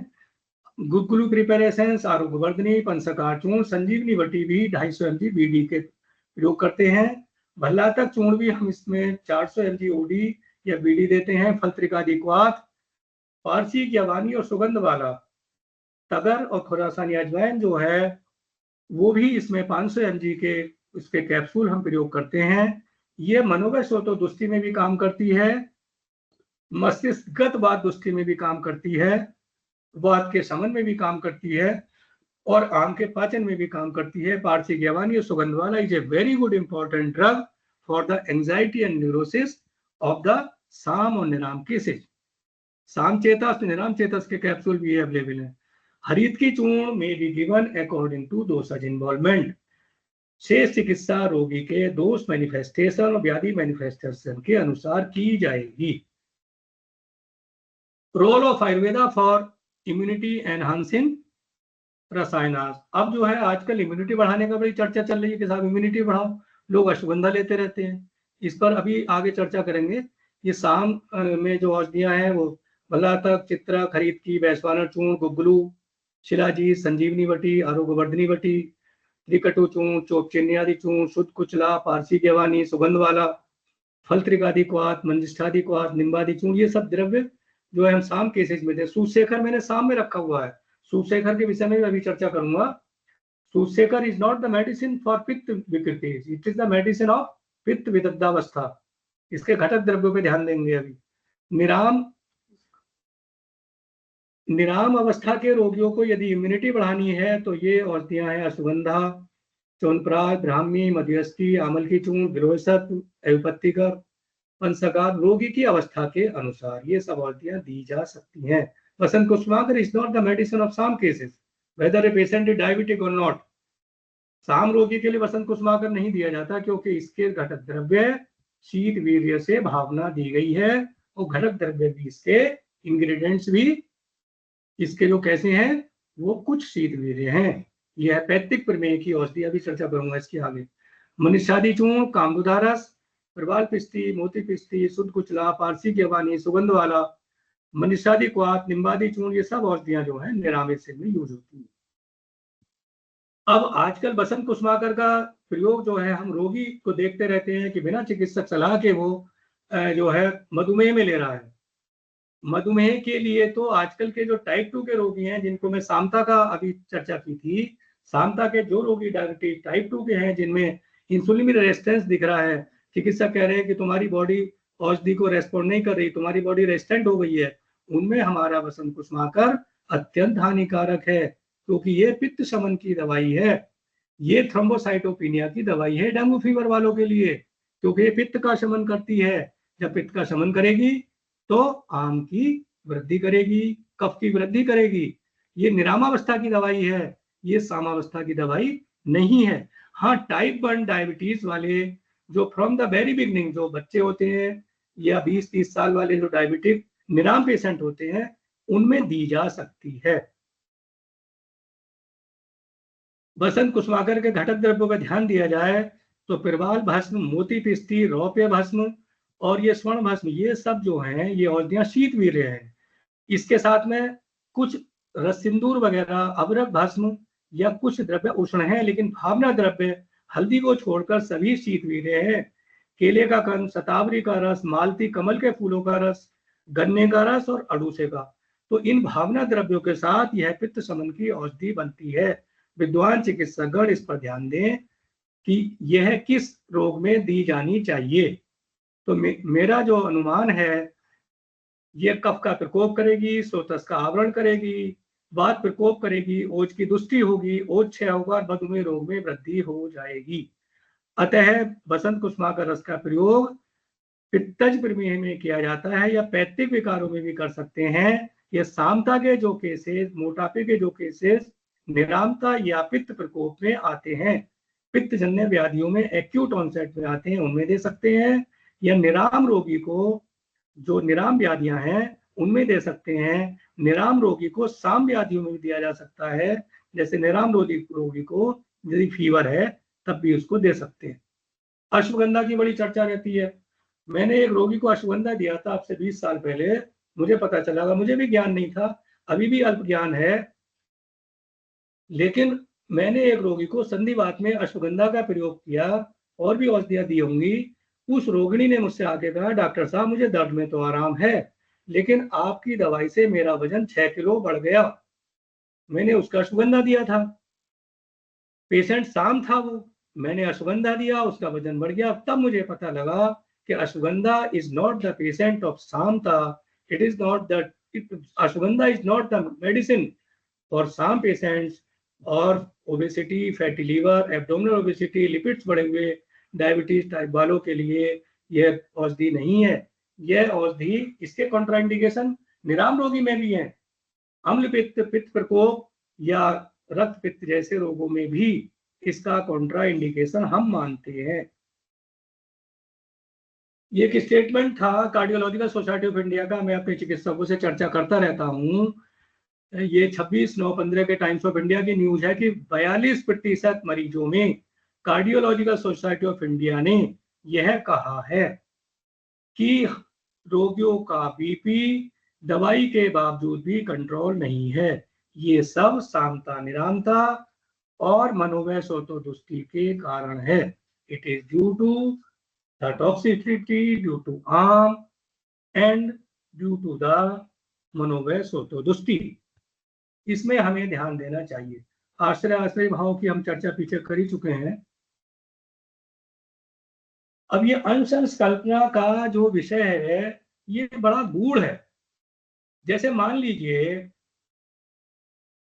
हम किसी रोगी की चिकित्सा कर रहे हैं, हम सोरायसिस या ल्यूकोडर्मा का पेशेंट है हमारे पास। हम सोरायसिस और ल्यूकोडर्मा के पेशेंट्स को त्वचा, रक्त, मांस और लसिका के दूषण की जो औषधियां हैं, इसमें त्वचा, रक्त, मांस और लसिका दूषित होते हैं स्किन डिजीजेज में। और सोरायसिस जैसे मंडल कुष्ठ या श्वित्र, मंडल कुष्ठ और श्वित्र में, इन दोनों व्याधियों में हमने औषधियां देने के बाद ये पाया कि इस रोग में कफ का प्रकोप बहुत ही ज्यादा होता है, सीवियरली कफ का प्रकोप होता है। तो जब इस व्याधि में सीवियरली कफ का प्रकोप होता है और हम इस निराम रोगी है, दीज पेशेंट्स में बी ऑफ साम और निराम, और हमने इसको जो साधारण औषधियां दी तब तक लाभ नहीं होता था। जैसे आरोग्यवर्धनी है, कैसोल गुग्गलू है, निम्बादी चूर्ण है, गंधक रसायन है, या थोड़ा सा चूंकि ये मनोदैहिक रोग भी है, साइकोसोमेटिक है, तो इसके साथ हम इसमें जो है कई बार एंटी एंजाइटी के रूप में दे देते हैं कुछ दवाइयां, जैसे पारसी तगर है, सिरेसोलादी वज्रस है, या ब्राह्मी बटी है। खैर ब्राह्मी बटी तो निरामता के रोगी को दी जाती है, सामता के रोगी को ब्राह्मी बटी नहीं दी जाती। तो कफ जो इसमें प्रकोप है, इस कफ, इस जो सोरायसिस और ल्यूकोडर्मा की मैं बात कर रहा हूं, तो इसमें जब हम भल्ला तक भी देते हैं निराम रोगी को, तो कोई भी पित्त विशेषण का, कोई भी हमें अंशंस कल्पना में पित्त विशेषण के कोई भी लक्षण नहीं मिलते। हमने देखा अनेक रोगियों को कि यह जब इसमें कफ की इतनी विकृति है, चाहे पित्त, कभी कभी चिकित्सा करते समय प्रकृति को इग्नोर किया जाता है और विकृति में ही दोष का आकलन करके चिकित्सा की जाती है। यदि विकृति में दोष का आकलन करने के साथ आप विकृति में दोष की चिकित्सा को सोरायसिस या ल्यूकोडर्मा में ध्यान में दोगे, तब आप इन दो रोगों की चिकित्सा नहीं कर सकते, क्योंकि भला तक हमने निराम रोगी को भी दिया 400 mg से लेकर के 1 ग्राम बीडी तक हम दे रहे हैं और हमें पित्त विशेषण के कोई भी साइन सिम्टम दिखाई नहीं देते। तो हम ये मान लेते हैं कि रोगी की अंशकल्पना में विकृति में जो पित्त है, पित्त के सारे गुण जो है मंदता को प्राप्त हैं। पित्त के सारे गुण, चाहे वो कटु हो, सर हो, अम्ल हो, द्रव हो, उसमें सारे गुण मंदता को प्राप्त है। इसीलिए उसको जो है निराम पेशेंट होते हुए भी उष्णवीर्य द्रव्यों ने पित्त के प्रकोप की, पित्त के क्वालिटी की, कोई भी किसी पित्त के गुणों की कोई भी माइल्ड मॉडरेट सीवियरिटी में कोई भी उत्पत्ति नहीं की, क्योंकि वो माइल्ड थे। प्रकृति में जो भी रहे हों, लेकिन विकृति में माइल्ड थे। यदि प्रकृति में मॉडरेट सीवियर होते तो भल्ला तक देने के बाद सोरायसिस और ल्यूकोडर्मा के केसेज को पित्त का प्रकोप हो जाता, क्योंकि हम सामता और निरामता का ध्यान किए बगैर भल्ला तक का प्रयोग आंख मीचकर सोरायसिस और ल्यूकोडर्मा में करते हैं। अब आप आ जाइए कफ पर। यदि कफ के गुरु शीत मृदु स्थित मधुर स्थित पिच्छिल गुण यदि इसके रोगी के विकृति में तीव्रता को प्राप्त नहीं होते, माइल्ड होते, तो फिर हमारा दिया हुआ उष्ण वीर्य औषधियों का प्रयोग असफल होकर के अनुपचय को प्राप्त होता। इसलिए इन दो रोगों में विकृति में कफ की मात्रा तीव्र होती है और पित्त बेचारा जो है वो माइल्ड फॉर्म में रहता है। अंशंस कल्पना का प्रयोग इसलिए अति लाभकारी है। इसी तरीके से हम वात का भी कर सकते हैं। तो वात जो है अपने सारे गुणों के कारण उसके जो पैचेज हैं उसको फैलाती जा रही है। यह एक साइकोसोमैटिक रोग भी हो रहे हैं, मनोदैहिक। इनमें हमें मनोचिकित्सा भी करनी होगी। इन रोगियों को हमें कभी कभी शिरोधारा भी करवा देनी चाहिए। इन रोगियों में हमें मनोदुष्टि की, रस्तम की दुष्टि का भी ध्यान रखना चाहिए, क्योंकि वात के सभी गुण जो है इन दोनों रोगों में मनोवैशोतो दुष्टि के साथ या शारीरिक दोष के साथ कि किन्हीं रोग में मध्यम अवस्था को प्राप्त होते हैं और किन्हीं रोगों में तीव्र अवस्था को प्राप्त होते हैं, क्योंकि सारे शरीर में पैचेज हैं। दोष को लाने का काम कौन कर रहा है? वात कर रही है। इसलिए ये सारे पैचेज यदि पूरे शरीर में है तो वात इज सीवियरली विसिएटेड, आधे शरीर में है वात इज मॉडरेटली विसिएटेड, और यदि एक या दो पैचेज हैं तो वात इज माइल्डली विसिएटेड। तो सोरायसिस के रोग के देख करके हमें घबराना नहीं चाहिए। हमें ये देखना चाहिए कि पैचेज कितने हैं, एक या दो पैच हैं तो माइल्डली वात है। इसी तरीके से हम दोष का भी ज्ञान कर लेते हैं। भल्ला तक के विषय में बहुत डरने वाली बातें देखने को मिलती है। बड़ा कटु है, बड़ा तीक्ष्ण है, बड़ा गर्म है, बड़ा ये तो अग्निक है, ये तो अग्नि की तरह कार्य करता है। लेकिन जब हम दोष का आकलन कर लेते हैं तो हमें फिर किसी प्रकार का जो है साइड इफेक्ट देखने को नहीं मिलता।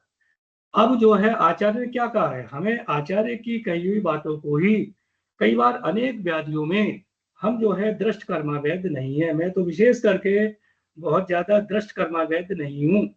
तो मैं शास्त्रों को ही दृष्ट कर्मता मानकर, शास्त्रों को ही भगवान की दी हुई बातें मानकर मैं चिकित्सा करता हूँ। कब्जो नैसा रोगोस्ती, आचार्य ने कह दिया है, खुले दिल से कह दिया है कि कफज रोग कोई भी ऐसा नहीं है, विबंध कोई भी ऐसा नहीं है जिसको भल्ला तक शीघ्र ही ना हनन कर दे। और ये मेधाग्नि का भी वर्धन करता है। किसमें? निराम पेशेंट में नहीं। वो तुम्हें फर्स्ट पार्ट पढ़ना होगा, उससे पहले आचार्य का चरक सेकंड पार्ट पढ़ने से पहले फर्स्ट पार्ट पढ़ना होगा। To whom patient, to which patient मेधाग्नि वर्धनम शांता, कप वृद्धि, मेदो वृद्धि, मेदो रोगी कप प्रकृति। यदि कप प्रकृति के सामता के रोगी को, मेदो वृद्धि रोगी को यदि कब्ज है तो आप भल्ला तक के बिना कितना ही वैश्वानर चूर्ण देते रहो, कितने ही उसके विरेचक औषधियों का प्रयोग करा लो, उसको लाभ नहीं मिलता। क्योंकि आम का और टॉक्सिन्स का निवास स्थान कहाँ हो गया है? सूक्ष्म स्रोतों में। आम के सुप्त पाक के कारण due to the minute toxic form of ama it has entered into the smallest channel. सूक्ष्म से सूक्ष्म कोशिकाओं में भी अब आम जाकर के रोग वृद्धि कर रहा है। इसलिए इन रोगियों को यदि मान लीजिए याददाश्त की कमी हो गई तो भला था, इन्हें ब्राह्मी बटी से काम नहीं चलेगा। हाँ, आप वैश्वानर चूर्ण के साथ आप सारस्वत चूर्ण दे सकते हैं, सारस्वतारिष्ट दे सकते हैं रोगी के अनुसार, लेकिन आप ब्राह्मी बटी नहीं दे सकते, ब्राह्मी चूर्ण नहीं दे सकते आप, क्योंकि मेधा अग्नि एक तरह अचानक मेधा का वृद्धि करेगा और ये अग्नि की वृद्धि करता है। तो इसलिए जो है हमें रोगी के दोष का विचार करते हुए चिकित्सा करनी चाहिए। भला तक का प्रयोग सभी जानते हैं किस किस में करना है। कफज रोगों में, आमजन्य व्याधियां, ओबेसिटी, हाइपोथायराइडिज्म इंड्यूस्ड ओबेसिटी। अब जो थायराइड वाले रोगी आ रहे हैं ना, पहले तो ओबेसिटी लेकर के आते थे, लेकिन आजकल थायराइड के रोगी जो है TSH बढ़ा हुआ है, लेकिन रोगी निरामता का है। तो इसलिए इन रोगियों में यदि निराम रोगी है तो हमें मनोवैश्वतो दृष्टि के साथ निरामता की चिकित्सा करनी है, और यदि साम रोगी है, मोटापे से ग्रस्त है थायराइड का रोगी, तो हमसे सामता की चिकित्सा करनी है। कोई व्यक्ति कहते हैं आपसे, डॉक्टर साहब आपके थायराइड की क्या दवाई है? इसमें हमारे यहाँ रोगी के अनुसार नहीं, रोगी के दोष और विकृति की दोष के अनुसार चिकित्सा कम की जाएगी। ल्यूकोडर्मा, सोरायसिस, हीमोरॉइड्स, और ब्लीडिंग हीमोरॉइड्स में नहीं, ब्लीडिंग स्टेज में नहीं देते इसको। जब ब्लीडिंग स्टेज में तो हमें पित्त शमन की, रक्त पित्त की चिकित्सा करनी है। रक्त पित्त की चिकित्सा के बाद जब एक्सटर्नल पाइल्स होते हैं तो हमें चिकित्सा करनी है।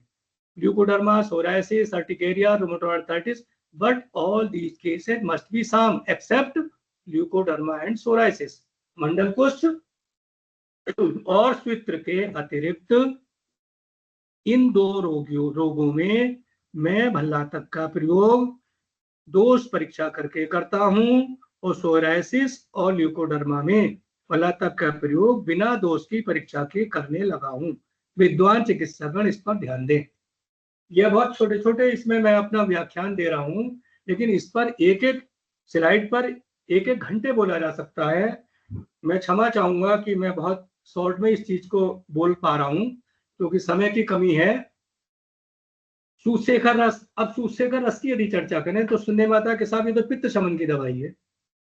अब मैं ये अब से करीब 25-30 साल पहले की बात है, मैं पढ़ रहा था सूतशेखर कि भाई ये पित्त शमन की है या नहीं है, किसमें देना चाहिए। तो इसमें देखा, अध्ययन किया, तो ये तो सारे घटक द्रव्य, एक इलायची नागकेसर को छोड़कर उसमें है, स्तंभन है, संघवत स्तंभन करती है, तो पित्त विरेचन कहां से कर देगी? बेलगिरी है वो भी स्तंभन है, कचूर है उष्णवीर्य है, सौंठ के काली मिर्च, पीपल, धतूरे के बीज, टंकण, ताम्रभस्म, दालचीनी, तेजपात, सारे के सारे उष्ण है। तो फिर मैं विद्वान चिकित्सकों से ये अनुरोध करना चाहूंगा कि ये औषधि किस रोग की है। फिर मैंने विचार किया कि यह औषधि निराम पेशेंट की पित्त की विदग्धावस्था की है, जब वो सामावस्था में आता है, और साम पेशेंट्स की, मोटे व्यक्ति की, मेदो रोगी की निरामता की औषधि है।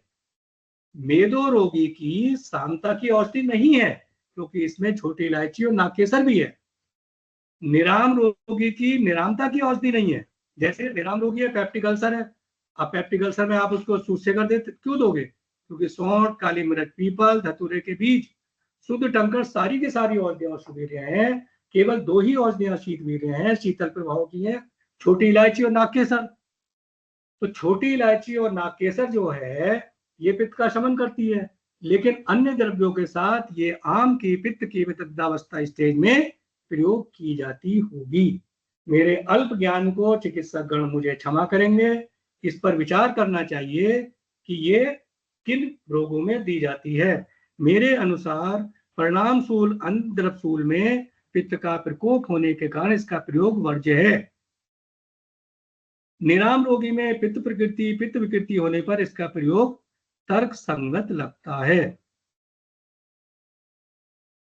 अब ये तंत्र युक्ति का जो विषय है ये बहुत बृहद विषय है। तंत्र युक्तियों को हम थ्योरेटिकल मान करके ये मान लेते हैं कि ये तो केवल एक किताब का विषय है। इसका अध्ययन करने पर हमारे अंदर एक चिकित्सा में और आजकल के परिवेश के आने वाले रोगियों में तो इसके अध्ययन के बिना हमें आत्मविश्वास ही नहीं होगा। रोगी आता है, हम हमारे ऊपर विश्वास ही नहीं करता, वो हमारे कॉन्फिडेंस को बार बार तोड़ना चाहता है। लेकिन यदि हम तंत्रयुक्तों का अध्ययन करके हम चिकित्सा करेंगे तो हमें सफलता मिलेगी। ये बहुत लंबा सब्जेक्ट है तंत्रयुक्तियों का।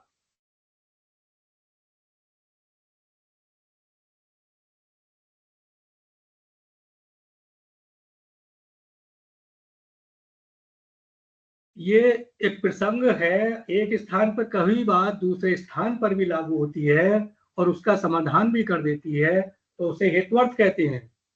जैसे मान लीजिए किसी रोगी को हमने चिकित्सा की, तो रोगी की हमने चिकित्सा सामता की, वो हमारे पास स्किन के जो वार्ड से छोटे छोटे उभार हो जाते हैं, स्किन में मस्से छोटे बन जाते हैं, उसको लेकर के आया था। चिकित्सा करने के बाद हमने 2-3 महीने के बाद पूछा तुम्हें क्या लाभ है? बोले डॉक्टर साहब मुझे एक फायदा घर वाले बता रहे हैं कि मेरा जो है स्टैटोरस ब्रीदिंग, जो मेरा खर्राटे भरता था मैं रात को, वो मेरे बंद हो गए। हमने उसकी खर्राटों की चिकित्सा नहीं करी थी। तो यह हमारा हेतुअर्थ जो तंत्रयुक्ति है वो प्रयोग हुई, हमने उसकी दोषानुसार चिकित्सा की और उसने जो है जो लैरिंग्स है उसके भी स्वेलिंग को कम किया होगा, उसके श्वास पथ को जो सूजन है उसको भी विरोध अवरोध है उसको कम किया होगा, तो ये हेतुअर्थ हो गई। इसी तरीके से हर तंत्रयुक्ति का आपके रोगियों में प्रयोग होता है। तंत्रयुक्तों का प्रयोग चिकित्सक को अपने चिकित्सा काल में अध्ययन करते रहना चाहिए। इसके बिना हमारे अंदर आत्मविश्वास नहीं होता। मेरा ये मानना है कि तंत्रयुक्ति का अध्ययन अति आवश्यक है। संक्षेप में कहे हुए वचन को आचार्य ने उद्देश्य कहा है। रोगी हमसे स्वास्थ्य लाभ के प्रति आश्वासन चाहता है, हम उसको आश्वासन दें तो हमारी उद्देश्य वाली तंत्रयुक्ति पूरी हो गई। रोगी की साध्यता असाध्यता का ध्यान करते हुए हम उसको जो है संक्षेप में उसके परिजनों को या रोगी को कॉन्साइज स्टेटमेंट के द्वारा उसका एक्सप्लेनेशन दें। निर्देश संक्षेप में कहे हुए विषयों का विस्तार से कहना। अब जो रोगी कॉम्प्लिकेटेड आ रहे हैं, रोगी की चिकित्सा के विषय में रोगी और परिचारक को विस्तार से समझाना होता है कि इसका क्या हमारा जो है उपचय होगा। उपदेश इंजेक्शन किसी कार्य विशेष को करने का विधान या आप पुरुषों के अनुशासन उपदेश कहलाते हैं। हमें आचार्यों की ये जो आजकल की रिसर्च हो रही है, आजकल की रिसर्च तो जो है वो चूहे बिल्ली खरगोश पे हो रही है। हमारे आचार्यों ने हमारी रिसर्च को जो है मनुष्यों पर किया है और वो सारे के सारे स्टेटमेंट जो संहिताओं में बृहत्त्रयी या लघुत्रयी में है, वो सारे के सारे मैं उसको यथार्थ मान करके उसको मैं देता हूं। तो ये हमारा शासन उपदेश है। उपदेश नामक तंत्रयुक्ति हमें संहिताओं पर विश्वास करने के लिए प्रेरित करती है। तो इस तरीके से, क्योंकि हमारे शास्त्र जो हैं, लोग कहते हैं कि साहब आयुर्वेद में रिसर्च की आवश्यकता है। मैं कहता हूं आयुर्वेद में रिसर्च की कोई आवश्यकता नहीं है, ऑलरेडी रिसर्च है। रिसर्च का प्रैक्टिकल यूज करने की आवश्यकता है, इसकी बहुत आवश्यकता है। तो हर तंत्रयुक्ति का कहीं ना कहीं इसका जो है उपयोग है। कोई भी तंत्रयुक्ति ऐसी नहीं है जो रोगी पर लागू न हो सके। तो यही सब चीजें तंत्रयुक्ति के विषय में इस समय थोड़ा समय का अभाव हो रहा है। मैं अब कंक्लूजन पर आता हूँ, छोटी सी बात कह करके अपनी बात को विराम देना चाहता हूँ। और सामता निरामता जो है, इसका माप, इसका आकलन करना बहुत लाभकारी है वर्तमान परिवेश के रोगियों की चिकित्सा में। Some and Niram assessment of the disease is useful to treat the patient of the current scenario. दूसरी बात, मार्ग आवरण और स्रोतोदुष्टि। आजकल जो इन्वेस्टिगेशन ये हो रहे हैं, इन्वेस्टिगेशन जो है neither these are allopathic nor these are homeopathic nor Ayurvedic. Investigation तो ये भगवान विश्वकर्मा की देन है, इसको किसी चिकित्सा पद्धति से नहीं जोड़ना चाहना चाहिए। इसलिए हमें इन्वेस्टिगेशन रोगी की संतुष्टि के लिए, हमारे पास तो वैसे ही रोगी सारे इन्वेस्टिगेशन करा के ही आता है, हमें तो कराने की आवश्यकता ही नहीं पड़ती।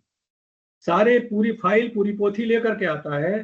तो हम मार्गावरण स्रोतोदुष्टि की डायग्नोसिस को भी परीक्षणों के द्वारा हेल्प कर सकते हैं। Knowledge of quality, function and place of the dosha, जिसका मैं अभी अंशंस कल्पना के विषय में अभी चर्चा कर चुका हूं, ये बहुत आवश्यक है। Due to multiple diseases manifestation, दोष चिकित्सा, वो तो हम सब अभी चर्चा कर ही रहे हैं, तो दोष चिकित्सा ही आसान समाधान है। हाँ, एक विकाराणाम में कुछ लोगों ने जिन्नियात कदाचन नहीं सर विकाराणाम नाम तो अस्ति ध्रुवा स्थिति, सभी बीमारियों का नाम नहीं दिया जा सकता। इसलिए आचार्य चरक ने कहा है कि चिकित्सक को लज्जित नहीं होना चाहिए। A physician should not be shameful. If physician is unable to diagnose the disease, तो दोष की परीक्षण करके ही चिकित्सा कर देनी चाहिए, क्योंकि दोष की चिकित्सा से ही आजकल के रोगियों की चिकित्सा संभव है। On the basis of the above discussion, dosage in management is the key to treat the diseases of the current scenario. इस उपरोक्त चर्चा के आधार पर हम ये कह सकते हैं कि दोषज व्यवस्था ही, दोषानुसार चिकित्सा की व्यवस्था ही एक कुंजी है आजकल के परिवेश की उपस्थित होने वाली बीमारियों का। इन्हीं शब्दों के साथ मैं अपनी वाणी को विराम देने से पहले भगवद गीता के जो श्लोक हैं, ये शास्त्र विधिम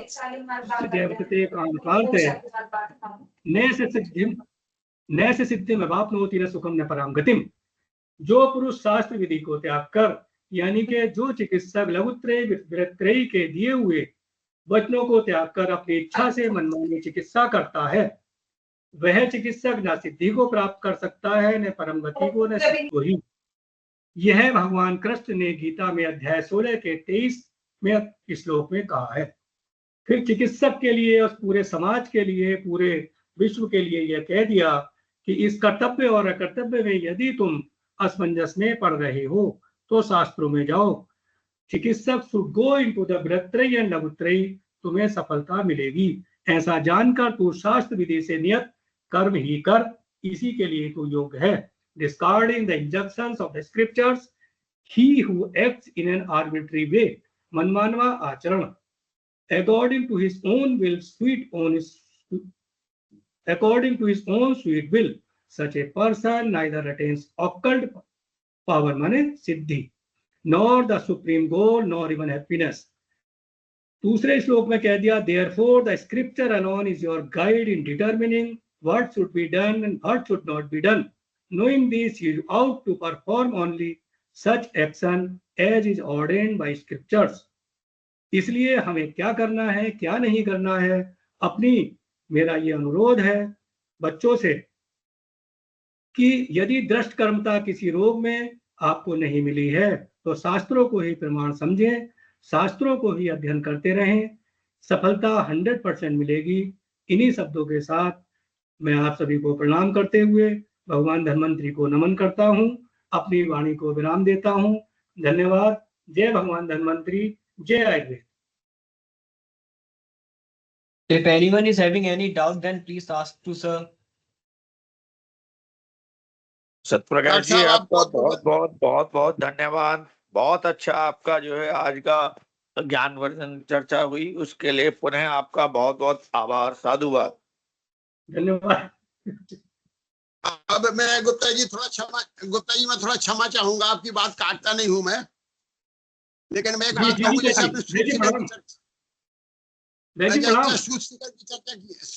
सूद शेखर की जैसी आपने चर्चा की ना, तो सूद शेखर से हमने सैकड़ों मरीज सही किया। इसमें क्या है, कम्युनिकेशन होता है, मिक्सचर होता है। जब सूद शेखर में हम लीला विलास धात्रियों मिलाते हैं, मुक्ता पिष्टि जवाहर मोरा पिष्टि मिलाते हैं, तो उसके गुणों की वृद्धि कर देता है पेप्टिक अल्सर में। और जो ताम्रभस्म होती है ना, ताम्रभस्म का रोपण करता है, एंटी कैंसर होती है वो।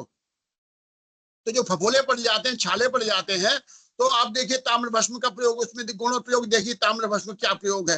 तो जो ताम्र है उसके छालों को, फफोलों को नष्ट करती है। अब रही बात जो आपने उष्ण बीज की बात बताई, उष्ण बीज में हम इसमें धात्री लौट डालते हैं, इसका कम्युनिकेशन पूरा मिला करके। इसमें कम्युनिकेशन में क्या खाली सूद से का नहीं देना चाहिए कभी पेप्टिक अल्सर में। मैं आपसे बताऊं, हमारे त्रिगुणा जी का ये योग है कि कभी भी खाली सूद शेखर स्वर्ण सूद शेखर पेप्टिक अल्सर में काम नहीं करेगा। अभी योगी बीत गए, खाली सूद शेखर से आप पेप्रिक अल्सर सही नहीं कर सकते, वो भी सादा सूद शेखर से। यदि पेप्रिक अल्सर है तो उसे आपको स्वर्ण सूद शेखर ही देना पड़ेगा, और स्वर्ण सूद शेखर के साथ लीला विलास, धात्री लो और मुक्ता पिष्टी जब आप डालेंगे तो उसके गुणों को बढ़ा देगा। अब आप देखिए छोटा सा, अब जैसे आपने कहा कि अश्वगंधा मोटापा बढ़ाता है, लेकिन जब अश्वगंधा के साथ हम शिलाजीत का प्रयोग करते हैं तो उसके मोटापे को, मेदो रोग को नष्ट कर देते। शिलाजीत उष्णवीर है, और उसके जो क्वाथ की कल्पना है, क्वाथ में आप टिकटू डाल दीजिए, महाराष्ट्र है, पुरनवा है, अगर उसमें आपने टिकटू डाल दिया और शिलाजीत का प्रयोग कर दिया तो अश्वगंधा मोटापे को रोकेगा।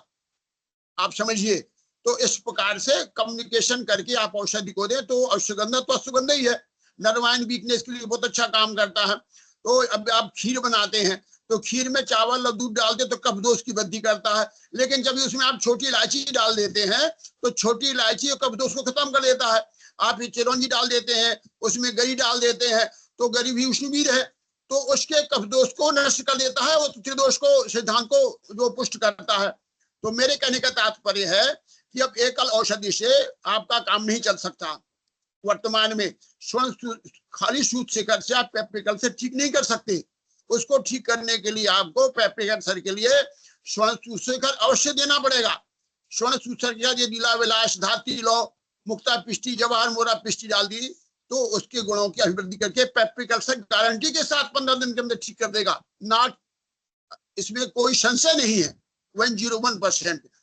तो पेप्रिक और ताम्र भस्म का काम ही छालों को, फफूलों का व्रण का रोपण करना है।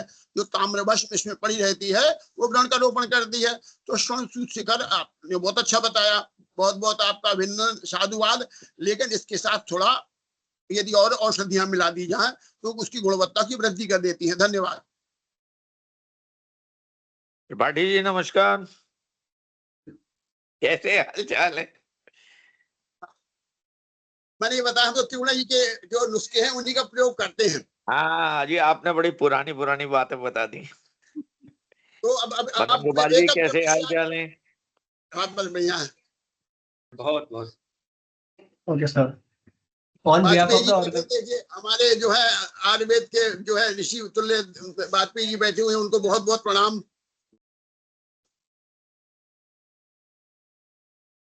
Thank you sir. ये बताइए वाजपेयी जी, मैंने सही कहा कि नहीं कहा, बताइए आप जरा, आप विद्वान आदमी हैं। नहीं, आप बिल्कुल सही कह रहे हैं। तो वो तो चरक ने पहले कह दिया है ना कि अल्पस्यात् महार्घत्वं प्रभूतस्यात् कर्मतां कुर्यात् संयोग विश्लेष काल संस्कार हो ही जाएगा। तो ठीक आप कह रहे हैं, बिल्कुल कह रहे हैं, ये बात सही है। देखिए अगर केवल सूद शेखर का प्रयोग करते हैं, साम वो केवल साम और निराम पर बात कर रहे हैं, और आपने संयोग और वियोग पर बात की है कि संयोग से निश्चित रूप से गुणों की वृद्धि होती है, और उन्होंने साम और निराम की बात की है, बस इतना अंतर है। आप बिल्कुल अपनी जगह सही है, बिल्कुल सही कह रहे हैं आप। लेकिन पेप्रिक अल्सर में वाजपेयी जी मैंने देखा त्रिगुणा जी का नुस्खा है, ये 100% काम करता, नॉट 99। हाँ बिल्कुल काम करे, बिल्कुल 15 दिन के अंदर अगर हम सुबह दोपहर शाम को पुड़िया चला देते हैं तो 1 सप्ताह में व्रण का रोपण हो जाता है। आप बिल्कुल सही हैं। मैं भी कभी सूद शेखर अकेले नहीं देता, हमेशा लीला विलास के साथ ही देता हूं मैं, हमेशा। और लीला विलास देखिए, और लीला विलास जो है जी, लीला विलास आप कभी योग रत्नाकर का आप देख लें, लीला विलास जो अलग तरह से बनता है ना, ये जो डाबर वैद्यनाथ वगैरह जो बनाते हैं, योग रत्नाकर उठा के देख लीला विलास का, बहुत अच्छा। उसने भृंगराज की 23 भावनाएं, जो क्या कितनी भावनाएं हैं, और त्रिफला की भावना है, बहुत अच्छी, उसको हम लोग तैयार करवाते हैं। तो बहुत लीला विलास का ये साउथ वाली लीला विलास जानते भी नहीं, लीला विलास किसे कहते हैं। ये लीला विलास का प्रयोग नहीं करते चिकित्सक, बहुत चिकित्सक नहीं, वो इसलिए नहीं करते हैं कि उधर जो है रस चिकित्सा का प्रयोग कम से कम होता है, इसलिए वो लोग नहीं करते हैं, और वो लोग वाघ भट्ट को लेकर चलते हैं, इसलिए उनका अपना अलग तरीका है। लेकिन हम लोग वाघ भट्ट को भी लेते हैं, और चरक और सुश्रुत को भी लेते हैं, और भी अन्य जैसा कि अन्य भी शास्त्र उनको भी लेते हैं, बस ये है। अब आप समझिए वाजपेयी जी आधा किलो लीला विलास रस लग जाता महीने में हम लोगों का, आधा किलो 250 ग्राम। सही। और यहाँ पर एनसीआर में पेप्टिक अल्सर के पेशेंट बहुत हैं, हम सब शराब पीते हैं लोग, बहुत एसिडिटी बनती है, सब पिज्जा खाते हैं ना, तो लगभग 30-40% तो पेप्टिक अल्सर के पेशेंट आते हैं यहाँ। जी। चलिए बहुत अच्छा रहा, वाजपेयी जी आपके दर्शन हो गए और ब्रजभूषण जी के दर्शन हो गए, और अच्छा उद्बोधन रहा भाई गुप्ता जी का। नहीं, बहुत अच्छा, बहुत ही अच्छा, बहुत अच्छा सैद्धांतिक उद्बोधन, शास्त्रीय उद्बोधन। हाँ, बहुत आनंद आया, बहुत आनंद आया, और सबके समझ में आया। सभी का साधुवाद, आरएवी का साधुवाद। अनुभूति योग नहीं बताया, लेकिन गुप्ता जी ने अनुभूति योग बताना चाहिए कि अनुभूति योग नहीं बताया, कि अनुभूति योग नहीं बताया तो है उन्होंने, अपवन चूर्ण बताया तो है उन्होंने। अच्छा, हम लोग वाजपेयी में हम आप रस चिकित्सक हैं, जहाँ हम आप बैठे हैं रस चिकित्सक ज्यादा है अपने यहाँ स्वर्ण का उपयोग ज्यादा होता है हम लोग। लेकिन थोड़ा सा एक बहुत अच्छी बात कर रहे हैं हम लोग। देखिए आरएबी को ध्यान देना चाहिए, आरएबी को ध्यान देना चाहिए कि केवल जो है 65 या 87 के आसपास पार्टिसिपेशन हो पाता है। सभी को पार्टिसिपेशन करना चाहिए ऐसे व्याख्यानों में, और कम से कम हमारे शिष्य ही अगर आप देखें तो शिष्य ही 250 है, लगभग 225 के आसपास है। अगर वही पार्टिसिपेट कर ले तो पर्याप्त हो जाते हैं। 101 की संख्या है, जबकि 100 गुरु है केवल, और संख्या 101 है, तो मतलब गुरुओं के बराबर संख्या जितने गुरु है, शिष्यों की तो बात छोड़िए आप। नहीं, 300-350 पार्टिसिपेशन होना चाहिए। जब तक अनिवार्य नहीं करेंगे तब तक नहीं कुछ होगा। असली में जब तक अधिकारी लोग इसको पार्टिसिपेट नहीं करेंगे, पहले अधिकारी स्वयं आते थे तो उद्बोधन होता था, तब लोगों को थोड़ा भय होता था। अब कोई अधिकारी उद्बोधन में आते ही नहीं है। जब तिरुमला जी भी आते थे, डायरेक्टर भी आते थे, राजेश कोटेचा भी आ जाते कभी कभी, तो लोगों में आकर्षण। अब तो कोई आता ही नहीं है, अभी तो चल रहे फॉर्मेलिटी चल रही है खाली इसकी। जी नहीं, इस पर आप थोड़ा ध्यान दीजिए, वरिष्ठ लोग हैं तो। मैंने तो बताया कि भाई जब 2 मिनट कहीं भी हो, आप 2 मिनट के लिए अपना दर्शन करके बता दे तो लोगों को थोड़ा भय रहेगा कि लोग आ रहे हैं। जी। हम लोग तो क्योंकि हम लोगों ने शुरू किया, इसलिए हम लोग तो रहते हैं। ज्ञान गंगा हम लोगों ने शुरुआत ही की थी उस समय जब कोरोना काल था, तो हम लोगों को यह था कि बच्चों को दक्षिणा कैसी दी जाए, गुरुओं को दक्षिणा कैसी दी जाए, तो क्या कार्य होगा इनका। तो ये ज्ञान गंगा कार्यक्रम का, चरक का, सुश्रुत का पढ़ाने का दिनचर्या बना दी और ज्ञान गंगा कार्यक्रम शुरू कर दिया। जी। और ये आज बहुत अच्छा ज्ञान गंगा कार्यक्रम चल रहा है, हर लोगों के अनुभव मिल रहे हैं अपने को सुनने को। आरएवी का बहुत अच्छा कार्य है ये। और आप पधारे जब आज 18-19 को आ रहे हैं गुप्ता जी, आप 18-19 को बाल संरक्षण में तो सेमिनार है, उसमें आइए आप लोग। जी। Okay sir. So thank you so much sir, thank you so much guests. I agree with you, and हम सारे गुरुओं से आरएवी ये आग्रह करता है कि सारे शिष्यों को वो इस वेबिनार के थ्रू ज्ञानवर्धन का आशीर्वाद प्राप्त दे। Okay, on behalf of the organizing committee, I would like to thank Dr. Satyaprakash Gupta sir for delivering such insightful lecture. I would like to extend my sincere gratitude to our mentor Vaidya Devendra Tribhunaji, President Governing Body of RAV, for his continuous support, guidance and blessings. I thank our director Dr. Vandana Saruha ma'am, who is the guiding force for all the events at RAV. I would also like to thank Vaidya Rajesh Kotecha sir, Secretary of Ministry of Ayush, for his participation and encouragement in all our endeavors. Most importantly, I would like to express heartfelt thanks to all the gurus, sishyas, and other scholars who, with their presence and active contribution, participation, make this webinar a successful one. Last but not the least, I thank each member of RAV organizing team who work behind the stage to make this event successful. Thank you, sir. Thank you. Thank you. Thank you.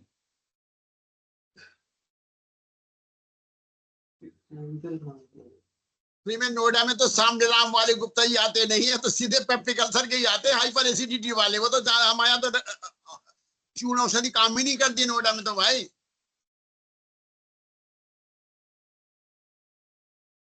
Noida में तो आयुर्वेदिकर वगैरह ये काम था, ये जब तक हम स्वर्ण योग न ले तब तक काम ही नहीं चलता उसका, क्योंकि हाइपर एसिडिटी के पेशेंट आते हैं यहाँ पर। तो